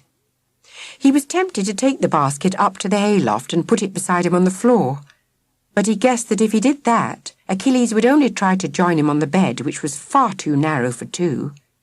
He said firmly, "No, you stay here. Go to sleep, there's a good boy." "Good boy," Achilles repeated happily. He yawned and wriggled down beneath his blanket. Sprog climbed into the loft. Ooh! It was even colder up here than down in the barn. He was glad he was already wearing his pyjamas and dressing gown. Getting undressed would have been a chilly business. At the top of the steps he found the switch and turned off the single electric light bulb suspended from the rafters. Now he was in the dark. And oh, drat, he'd forgotten to bring the torch with him. Well, he couldn't be bothered to go and fetch it. Cautiously, he groped his way across the uneven floor. He stubbed his toe in a packing case and fell onto the bed, stifling his groans. It was far too cold to take off his dressing gown. Better keep it on all night, and his slippers.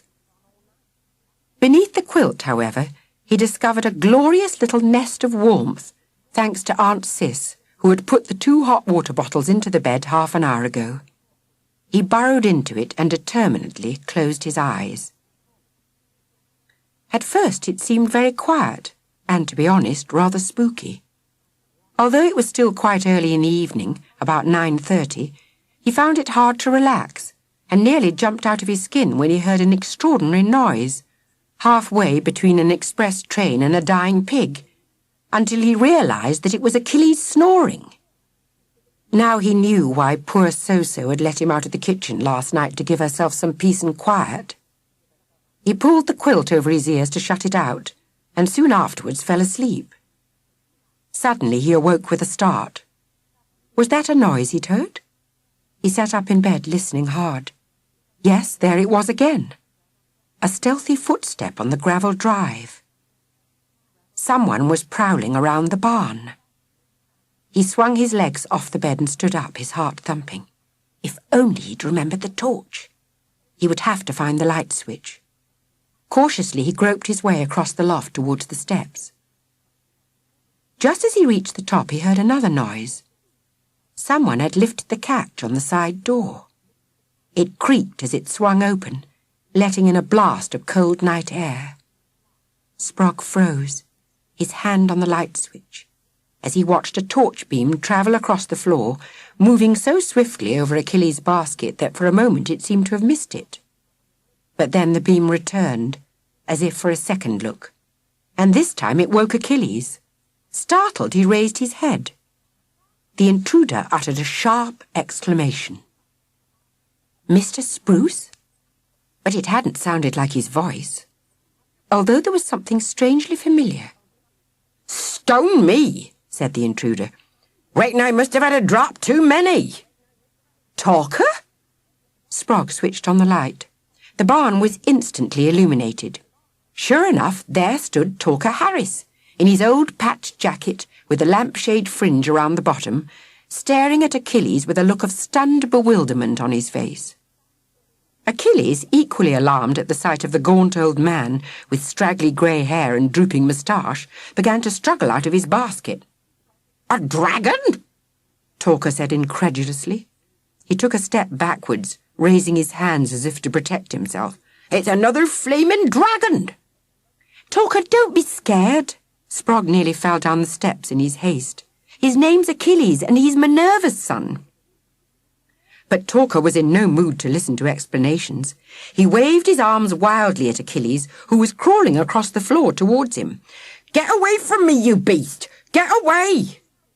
And when Achilles, not understanding, continued to advance, Talker fled through the open doorway and down the drive, yelling at the top of his voice, "A dragon! Another flaming dragon!"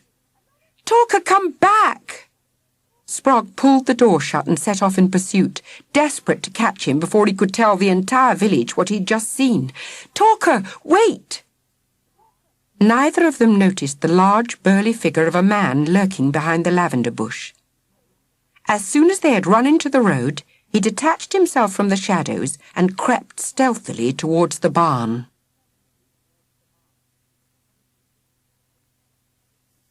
Chapter 12. Kidnapped. Chapter 12. Kidnapped. At this hour on any other winter's night, the streets of Silverton would have been deserted, the villagers fast asleep in their beds.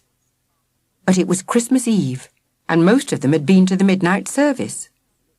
As they came streaming out of the church and down the path, who should they see but Talker Harris, with his long grey hair and fringed jacket, racing down the road towards them. "A dragon! Another flaming dragon!" they heard him shout, and everyone burst out laughing. "Good old Talker, up to his tricks again. Nice to have him back. Life's been dull without him. Seeing dragons, indeed. Reckon he's been celebrating his return at the George." They cheered as he sprinted past them. Happy Christmas, Talker! Sprog, following close behind, suddenly realised that if he went any further, he would be clearly visible in the light coming from the open church door, and he was only wearing his dressing gown and slippers. He slithered to a halt and took cover behind a pillar box. The organ was still playing, which meant that Aunt Cis was still inside. If he told her what had happened, with luck she might be able to stop Talker telling the entire village what he'd seen. He climbed over the wall and ran across the churchyard, picking his way between the gravestones. The big oak door stood open, but the flood of people coming out had slowed to a trickle. The church must be nearly empty now. Keeping as far as possible in the shadows, he slipped into the porch and walked straight into the Spruce family. "Hello, Sprog," said Charlie, looking surprised and pleased. "Oh, my heavens!" exclaimed Mrs. Spruce. "What are you doing out of bed, you silly boy? Jonathan, run straight back inside and tell Miss Stokes that her nephew is delirious. He's walking in his sleep." Jonathan disappeared at once. Caroline remarked, "It's a good thing Daddy isn't with us." "It is indeed," Mrs. Spruce agreed fervently. Sprog was equally relieved. The last person he wanted to meet at this particular moment was Mr. Spruce. "Daddy's got a headache," Charlie informed him. She leaned forward to add confidentially, "Is that what he said? I think he stayed at home to look after my kitten." "Charlotte, keep back," her mother commanded. "I don't want you catching any nasty germs." Inside the church, the organ stopped abruptly, right in the middle of a chord, and 10 seconds later Aunt Cis appeared in the doorway, followed by Jonathan. "What's happened?" she asked Sprog. "Talker's home," he told her. "He came into the barn and had a bit of a shock. Now he's gone down the road yelling his head off." He shivered, for the first time aware that his dressing gown was too thin to keep out the cold night air. "That child should be in bed," Mrs. Spruce told Aunt Cis sternly. "He's clearly running a temperature." "Yes, indeed," Aunt Cis agreed. "Sprog, go home." "What about Talker?" "I'll take care of Talker, don't worry."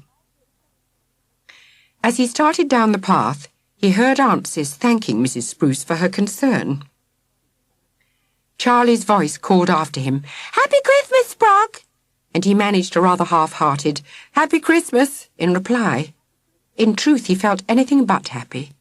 He had wanted Talker to come home, yet now the old man was here, it seemed he had brought nothing but trouble. And there was worse to come. Far, far worse. When he reached Dolphin Cottage, he found the barn still lit, but empty, and the side door open. "Achilles?" he called. "Achilles, where are you?" There was no reply, not even a snore. Only silence. "I expect he came looking for me," Sprog said miserably to Aunt Cis when at last she returned with Talker, "and somehow he must have got lost." "He can't have gone far," she said. "I expect he's somewhere in the garden." Sprog shook his head. "I've searched it over and over. There's no sign of him." "It'll be easier when it's daylight. We'll soon find him then." She glanced at Talker, who had slumped into the high-backed chair beside the Arga. "I think what we all need now is a mug of hot tea." "Huh!"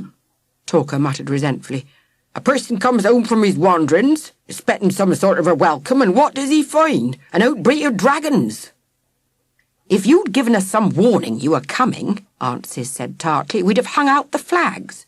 "It's Christmas, ain't it? You know I always come home for Christmas." "Well, you did leave it a little late this year. Indeed, you couldn't have left it much later." Her expression softened as she put some chocolate digestive biscuits, Talker's favourite, on a plate. "Still, we're glad to see you now that you're here, aren't we, Sprog?" Yes. But it was hard to sound enthusiastic when his heart was as heavy as lead. How could he have been so careless as to leave that side door open? The strange thing was that he could have sworn he closed it behind him when he ran after Talker. Perhaps the catch had not dropped properly. He swung round to look at So-So, who was curled up on the rug at Talker's feet. "Was it you?" he asked her in thought language. "Did you help him escape?" She opened one eye and told him that she had never left the kitchen all night. She had heard everything, though, the whole commotion. Talker shouting, and Sprog chasing after him, and then the stranger. Stranger? What stranger? asked Sprog. What she told him next made his blood run cold. He turned to Aunt Cis, who was handing a mug of tea to Talker. So-so says that after I'd left she heard someone's footsteps on the drive, and the barn door creak open. Aunt Cis sat down facing him. Are you thinking what I'm thinking? She asked. He took the mug in his hands, not because he wanted to drink, he didn't even like tea, but for its comforting warmth. Mr. Spruce wasn't in church tonight. I noticed that. I can see a lot from the organ loft. Charlie said he stayed at home because he had a headache. That's possible, I suppose, but in the circumstances I can't help finding it rather suspicious. Aunt Cis looked grave. What if he's decided to get his own back? After all, you once kidnapped him to take him to Minerva's cave. And now he's kidnapped Achilles in return. Sprog groaned. I should never have left the barn. Well, it's no use reproaching yourself, Aunt Cis said in a bracing tone. What's done is done. Tomorrow morning, when our brains are fresher, we'll work out a plan of action. She drained her mug and stood up. Talker, you can have your old bed in the hayloft. Sprog may as well sleep in his own room tonight. Sprog got up reluctantly. Don't you think I should stay in the barn? Supposing Achilles wasn't kidnapped? Supposing he comes back? Talker will let us know soon enough. Try to get a good night's sleep, or rather what's left of it. But Sprog found it impossible to sleep. He kept thinking of poor Achilles and how scared the little dinosaur must be. If he concentrated hard, perhaps he could pick up his thoughts. He tried, but could hear nothing, only a great, empty silence. There must be too much distance between them. Perhaps tomorrow, if he could get nearer to where Achilles was being held, he might do better. Tomorrow.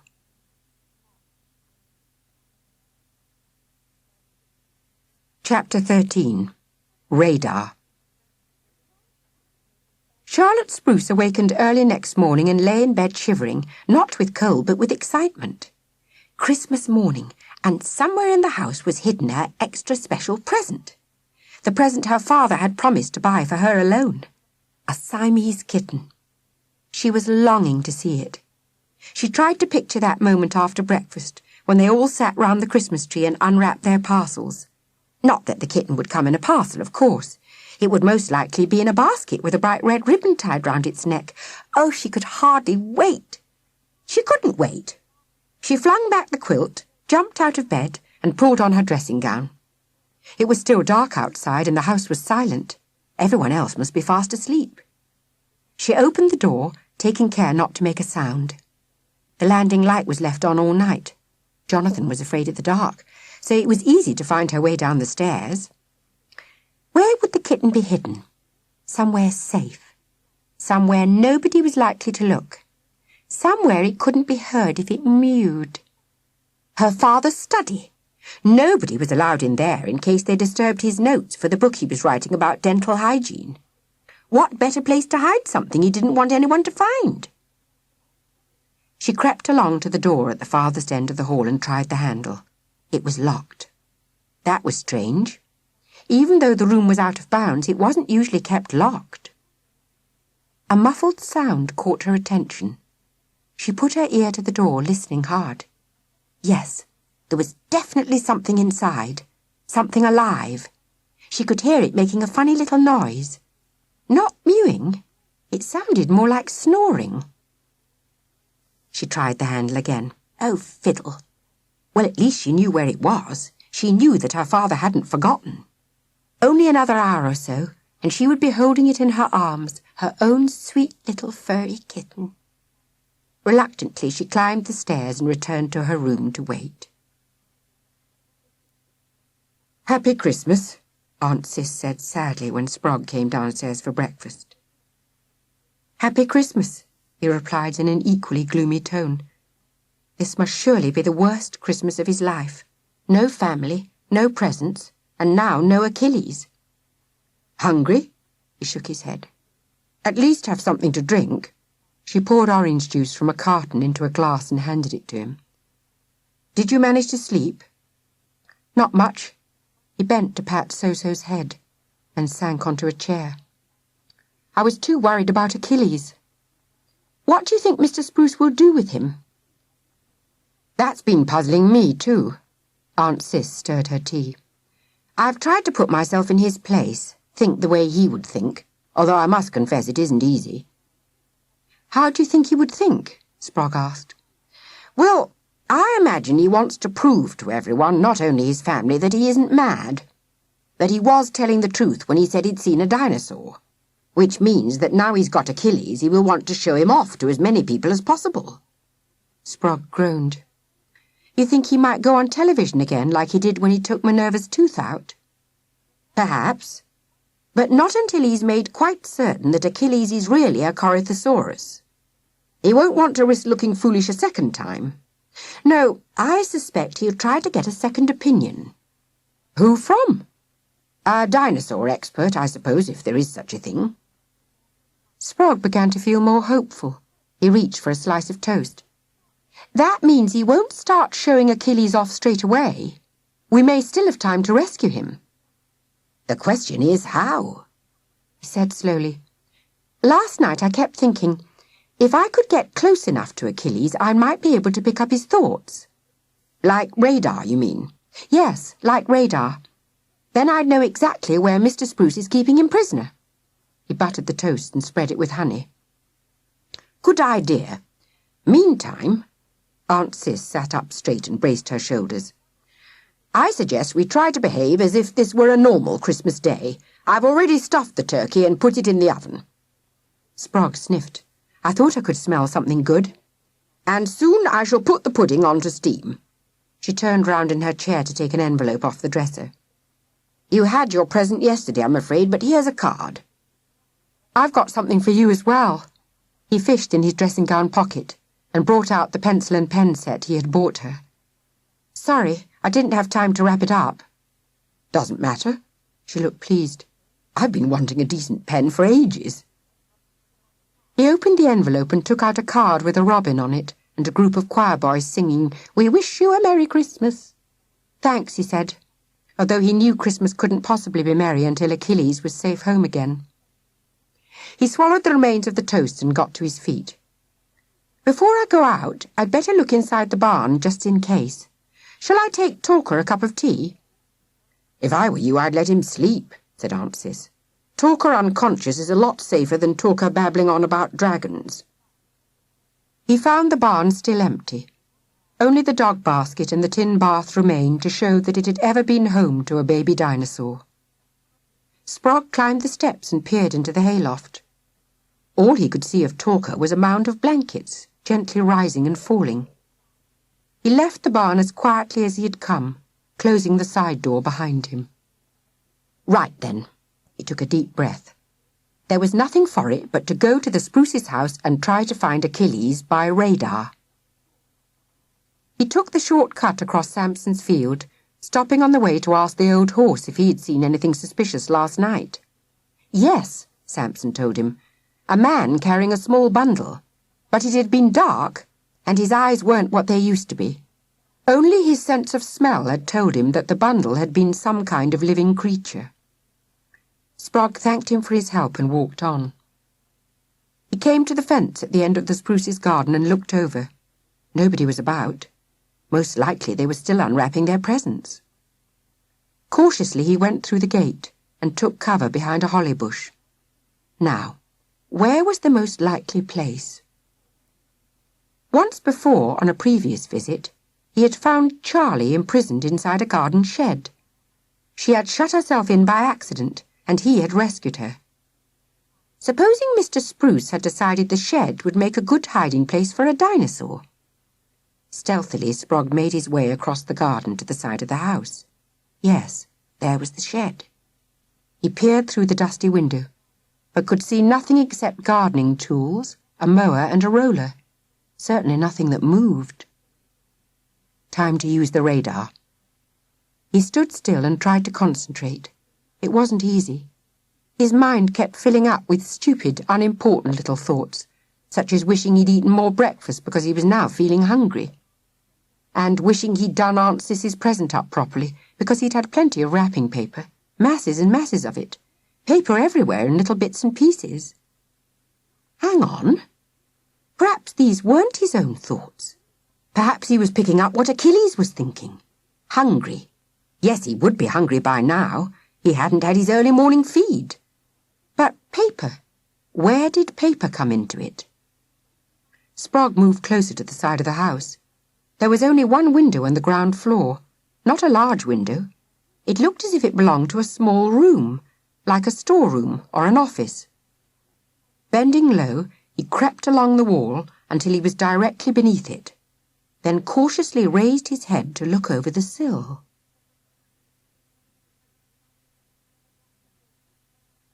Chapter 14. A Raging Monster. Charlie couldn't understand it. They had eaten their breakfast and unwrapped their presents, and now her father was sitting in his armchair, looking extraordinarily pleased with himself. But he hadn't said a word about the kitten. She was trying hard to be patient. After all, this was an extra present for her alone, so perhaps he didn't want to make too much fuss about it in front of Jonathan and Caroline, but surely she had waited long enough.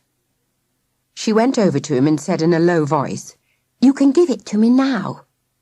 He smiled at her and said, "Give you what, my precious?" He was certainly in a good mood. He hardly ever called her his precious. "You know, my special present." And when he still looked blank, she leaned closer to whisper in his ear, "My kitten." "Oh, that! Sorry, Charlotte, but, I'm afraid it hasn't been possible. I did ask the vet if none available. In any case, I'm not sure it was such a good idea. You know how your mother feels about cats." She stared at him in shocked disbelief. He was teasing her. He must be. "But you've already got it," she said. "I know you have. It's in your study. I came down early this morning and heard it through the door." His good mood disappeared in an instant, his kindly Christmas morning face replaced by a thunderous frown.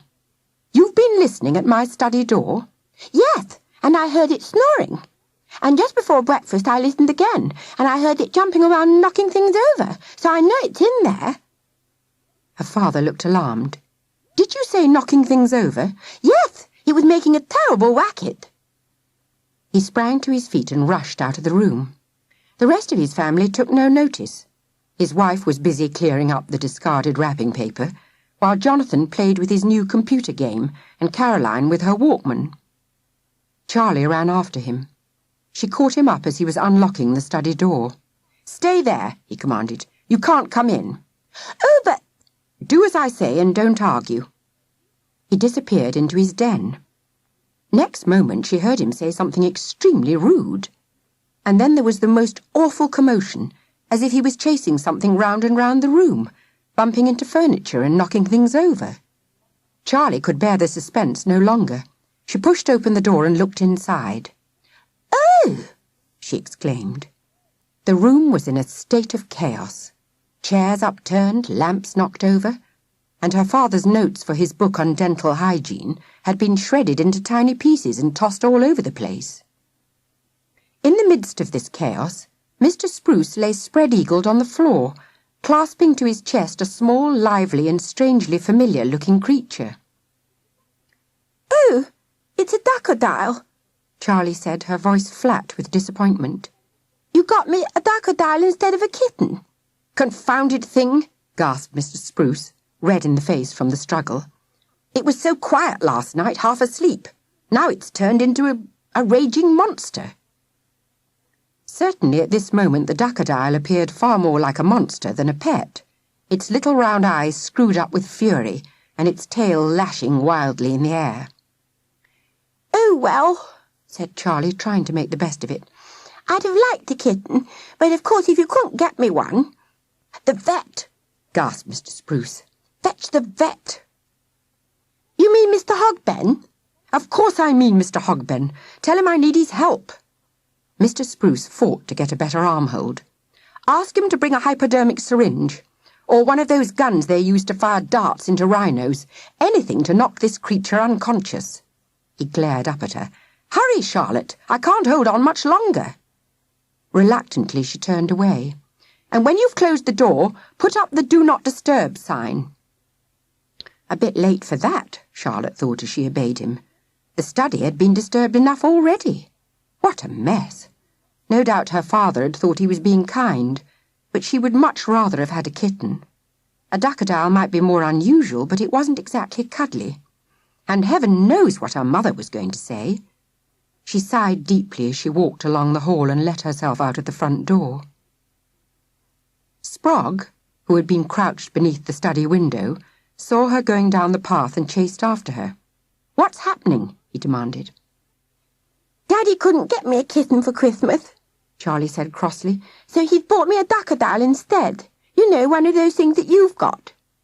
"It's the same one," Sprog said with some bitterness. Her eyes opened wide with surprise. "Did you sell it to him?" "No, I didn't. He stole it from me." "Don't be silly." She unlatched the front gate. "My daddy doesn't steal things." "Well, he's stolen Achilles. Last night he came and took him from our barn." She shook her head obstinately. "This is a different duckadile. It's not as nice as yours. This one's really wild." "I expect he's hungry." He followed her through the gate. "Charlie, where are you going?" "To fetch the vet." "The vet?" He was filled with alarm. "Why? Is Achilles ill? I mean, the duckadile?" "No, I don't think he's ill, but he's made an awful mess of Daddy's study. There's paper everywhere." "Yes, I know. I saw it through the window.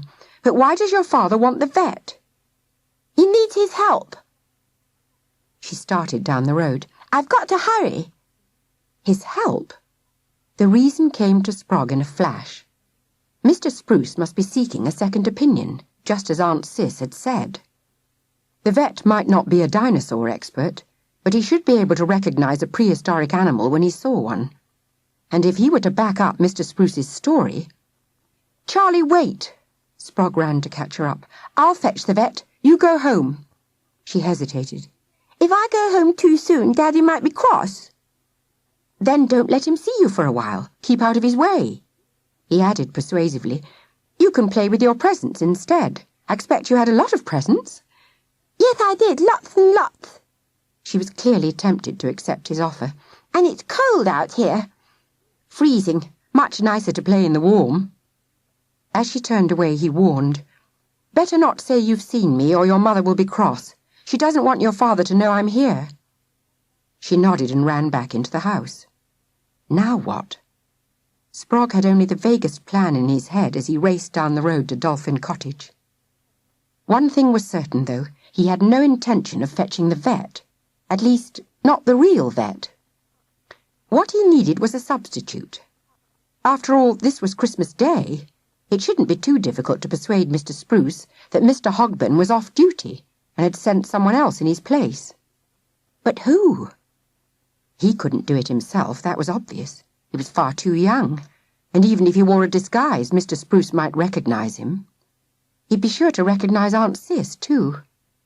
No, there was only one possible person. Chapter 15. The Substitute.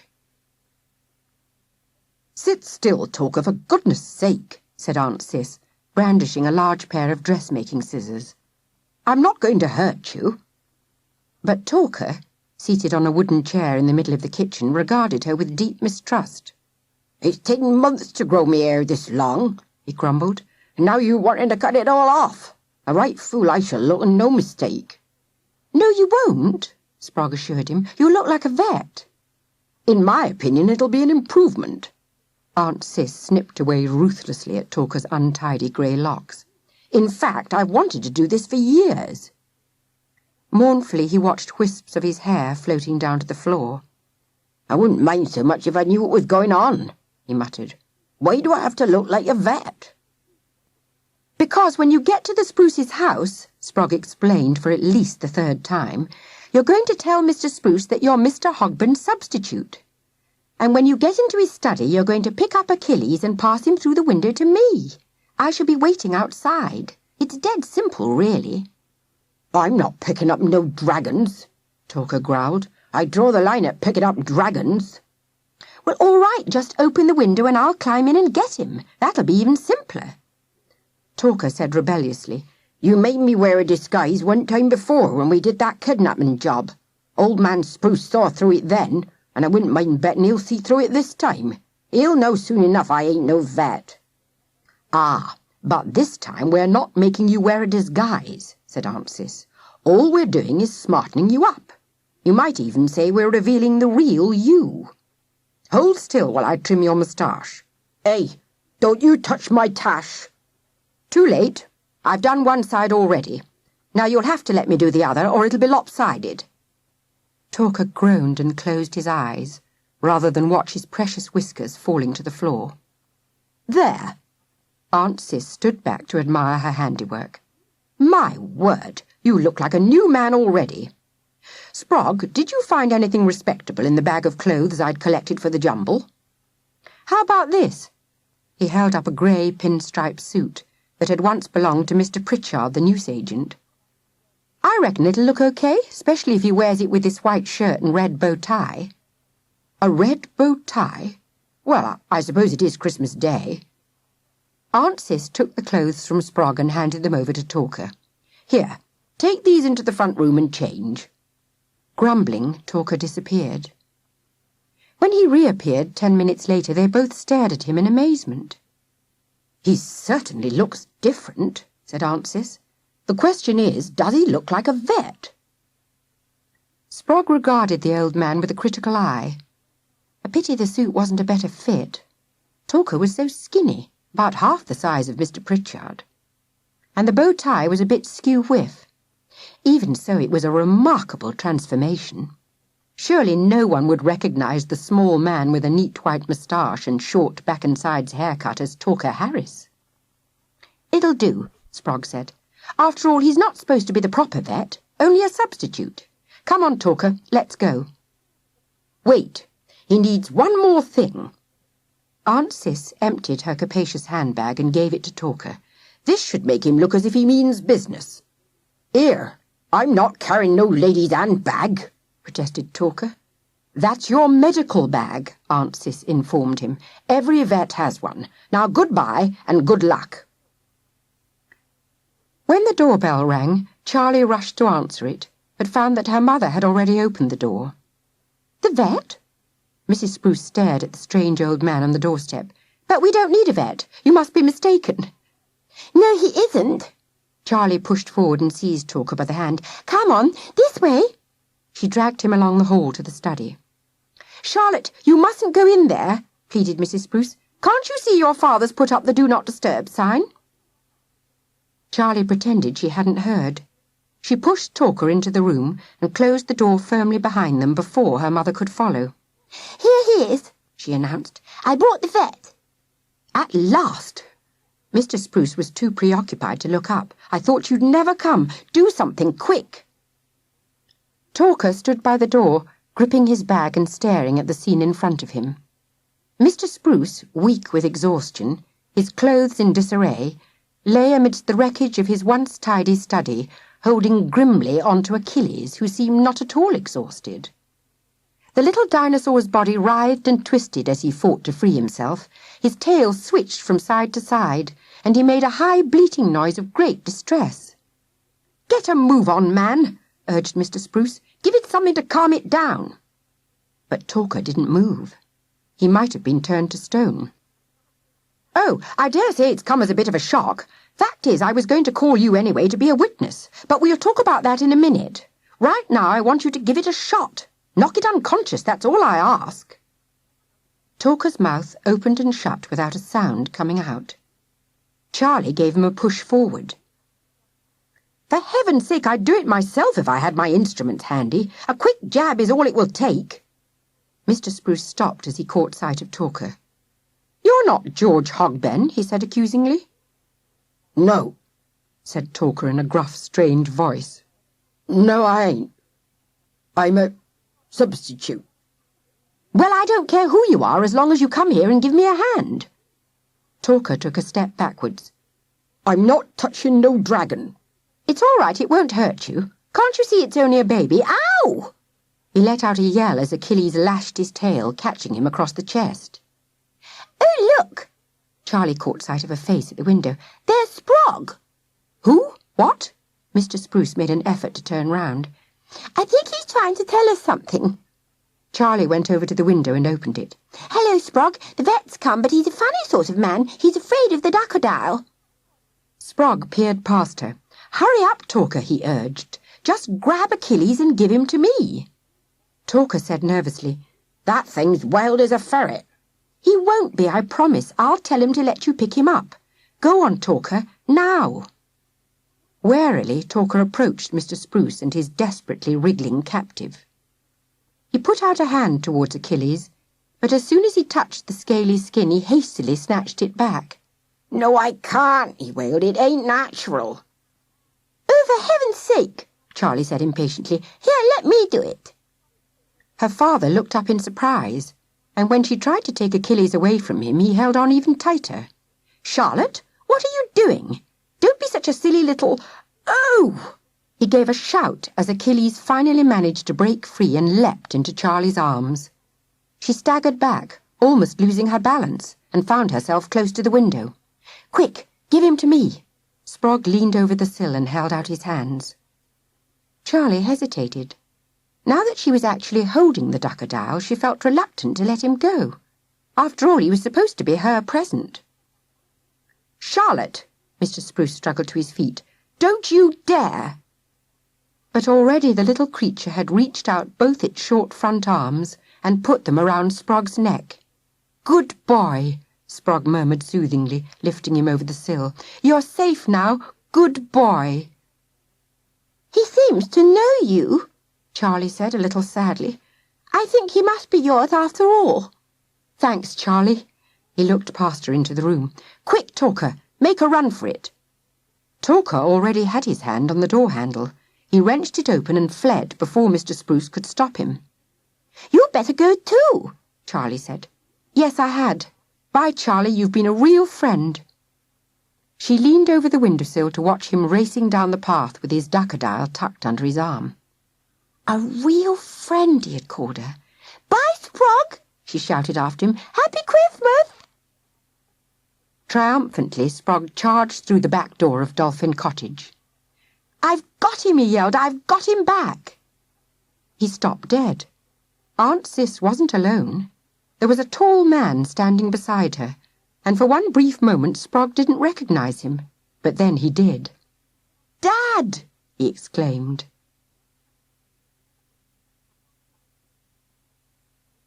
Chapter 16. Good Boy. "So, the minute the strike was over, we jumped on the first plane home," Dad explained as they sat round the kitchen table. "And when we got to London, we hired a car and drove straight here. Your mother was determined to be with you on Christmas Day." "Then where is she now?" Sprog asked, still bewildered by the speed at which things were happening. "And Frances and Meg?" But before Dad had time to answer, the back door flew open and Talker burst in. "Ah," said Aunt Cis, "we were wondering where you'd got to." "Did you get away okay?" asked Sprog. "Mr. Spruce didn't follow you here." Talker shook his head, too breathless to speak. "You'd better sit down." Aunt Cis pulled out a chair for him. "Talker, this is my nephew, Peter Ogden, Sprog's father. Peter, this is Talker Harris." "Are you sure?" Dad stared at the strange old man wearing a suit several sizes too big for him and a crooked bow tie. "He doesn't look at all the way Sprog described him." "No, well, there's a reason for that," said Aunt Cis, "but it's rather a long story." She looked at Sprog. "The fact is, Dad," he said, "Achilles is Minerva's son." Dad glanced curiously at the exhausted little creature curled up in his basket. "You mean that's a... He seemed reluctant to say the word. "Another flaming dragon," muttered Talker, who by now had got his breath back. "And a whole load of trouble, just like the last one." "He's a Corythosaurus," Sprog told his father. "Oh, I know you thought I was making it all up when I told you about Minerva. You only pretended to believe me, didn't you?" Dad looked uncomfortable. "Your mother said it was because you were away from home. She thought Minerva was your imaginary friend." Achilles stirred in his basket. "Mama," he murmured, even though he was asleep. I'm afraid that as long as he stays in this house, he's in danger, said Aunt Cis. Any minute now, Mr. Spruce will be round here trying to get him back. Talker snorted. Not for a while he won't. His wife just hit him over the head with a saucepan. Why did she do that? Sprog asked, amazed. To stop him rampaging around, said Talker. She told her kids he was ill, and they had to catch him.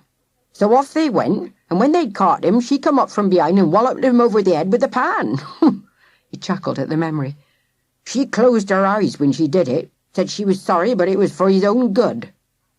How do you know all this? Asked Aunt Cis. I was hiding in the bushes, wasn't I? Took cover when old man Spruce came after me.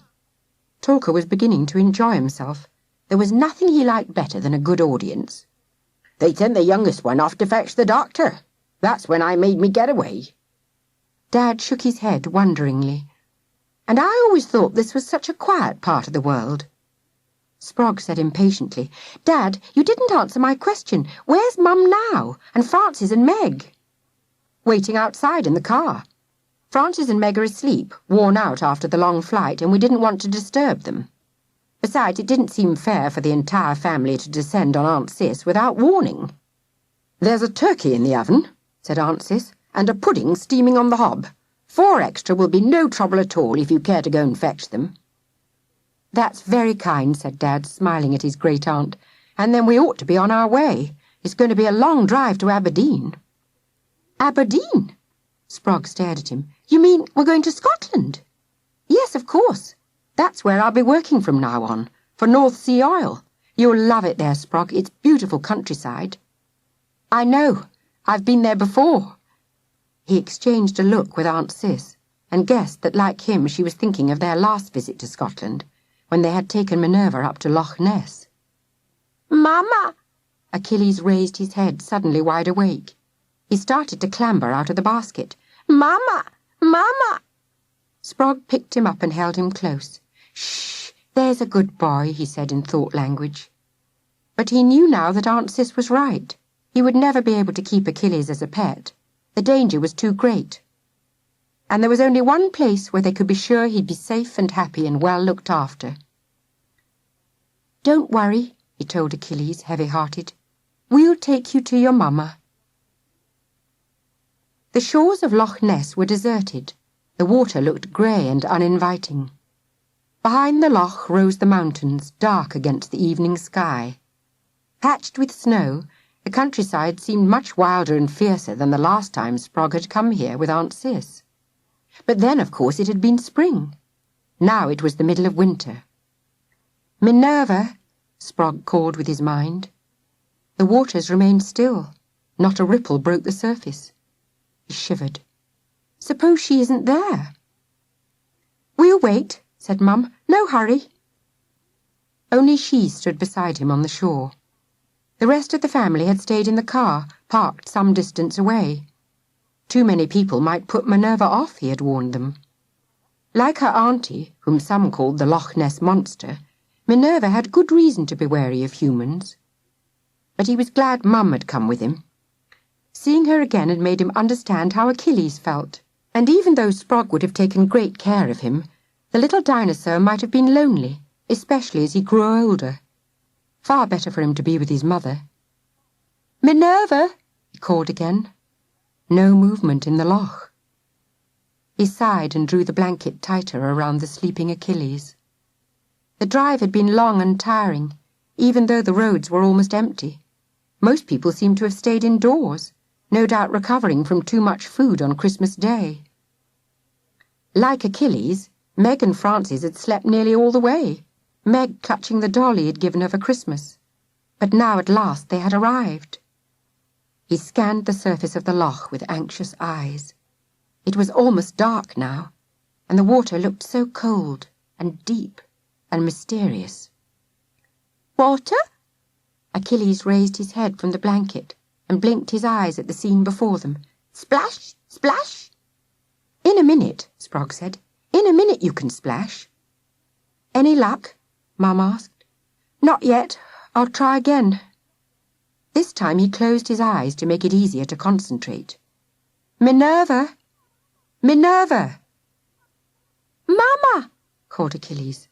Mama! Mama! Look, breathed Mum. Sprog, look! Over there! He opened his eyes and looked. Something dark had appeared above the surface, a head that was strangely familiar. A long neck, followed by a large body, and it was swimming towards them, sending ripples across the loch. "Is it her?" Mum whispered. I think so." His throat had gone dry and croaky. Suddenly, taking him by surprise, Achilles wriggled out of his arms and plopped onto the shingle. "Mama! Mama!" he cried, and before Sprog could stop him, he had plunged fearlessly into the water. "Achilles, come back!" Sprog started down the bank, but his mother grabbed his arm. "No, let him go," she said. "He'll be all right. Look, he's swimming towards her." "He's only little," Sprog said. "What if he drowns?" "She won't let him drown." Unconvinced, Sprog watched Achilles until he was no more than a small dot. There were two larger shapes in the water now. Had Minerva's auntie come to join them? He watched as all three shapes, two large and one small, met together. They merged and splashed and finally dived. And then the water was still again. "There, what did I tell you? He'll be happy now, they both will." Mum was still holding onto his arm. "Come on, let's go back to the car." But he couldn't bear to leave, not without making sure. "You go back. I want to stay a minute longer." "Well, as long as it's only a minute." Left alone, he kept his eyes fixed on the water. "Oh, Minerva," he called, "is he all right? Please tell me if he's all right." The waters parted, and a skinny arm waved to him from the centre of the loch. "Thank you, Sprog. Thank you." "Minerva?" He could only just hear her. She was so far away. "Is that really you?" "I knew you'd bring my little egg." "His name's Achilles. His name's Achilles." "Nice name.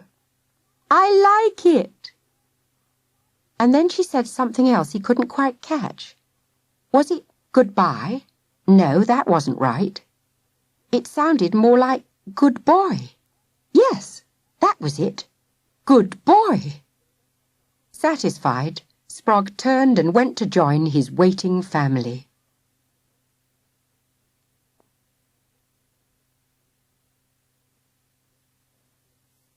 That was The Great Dinosaur Kidnap by Tessa Krailing.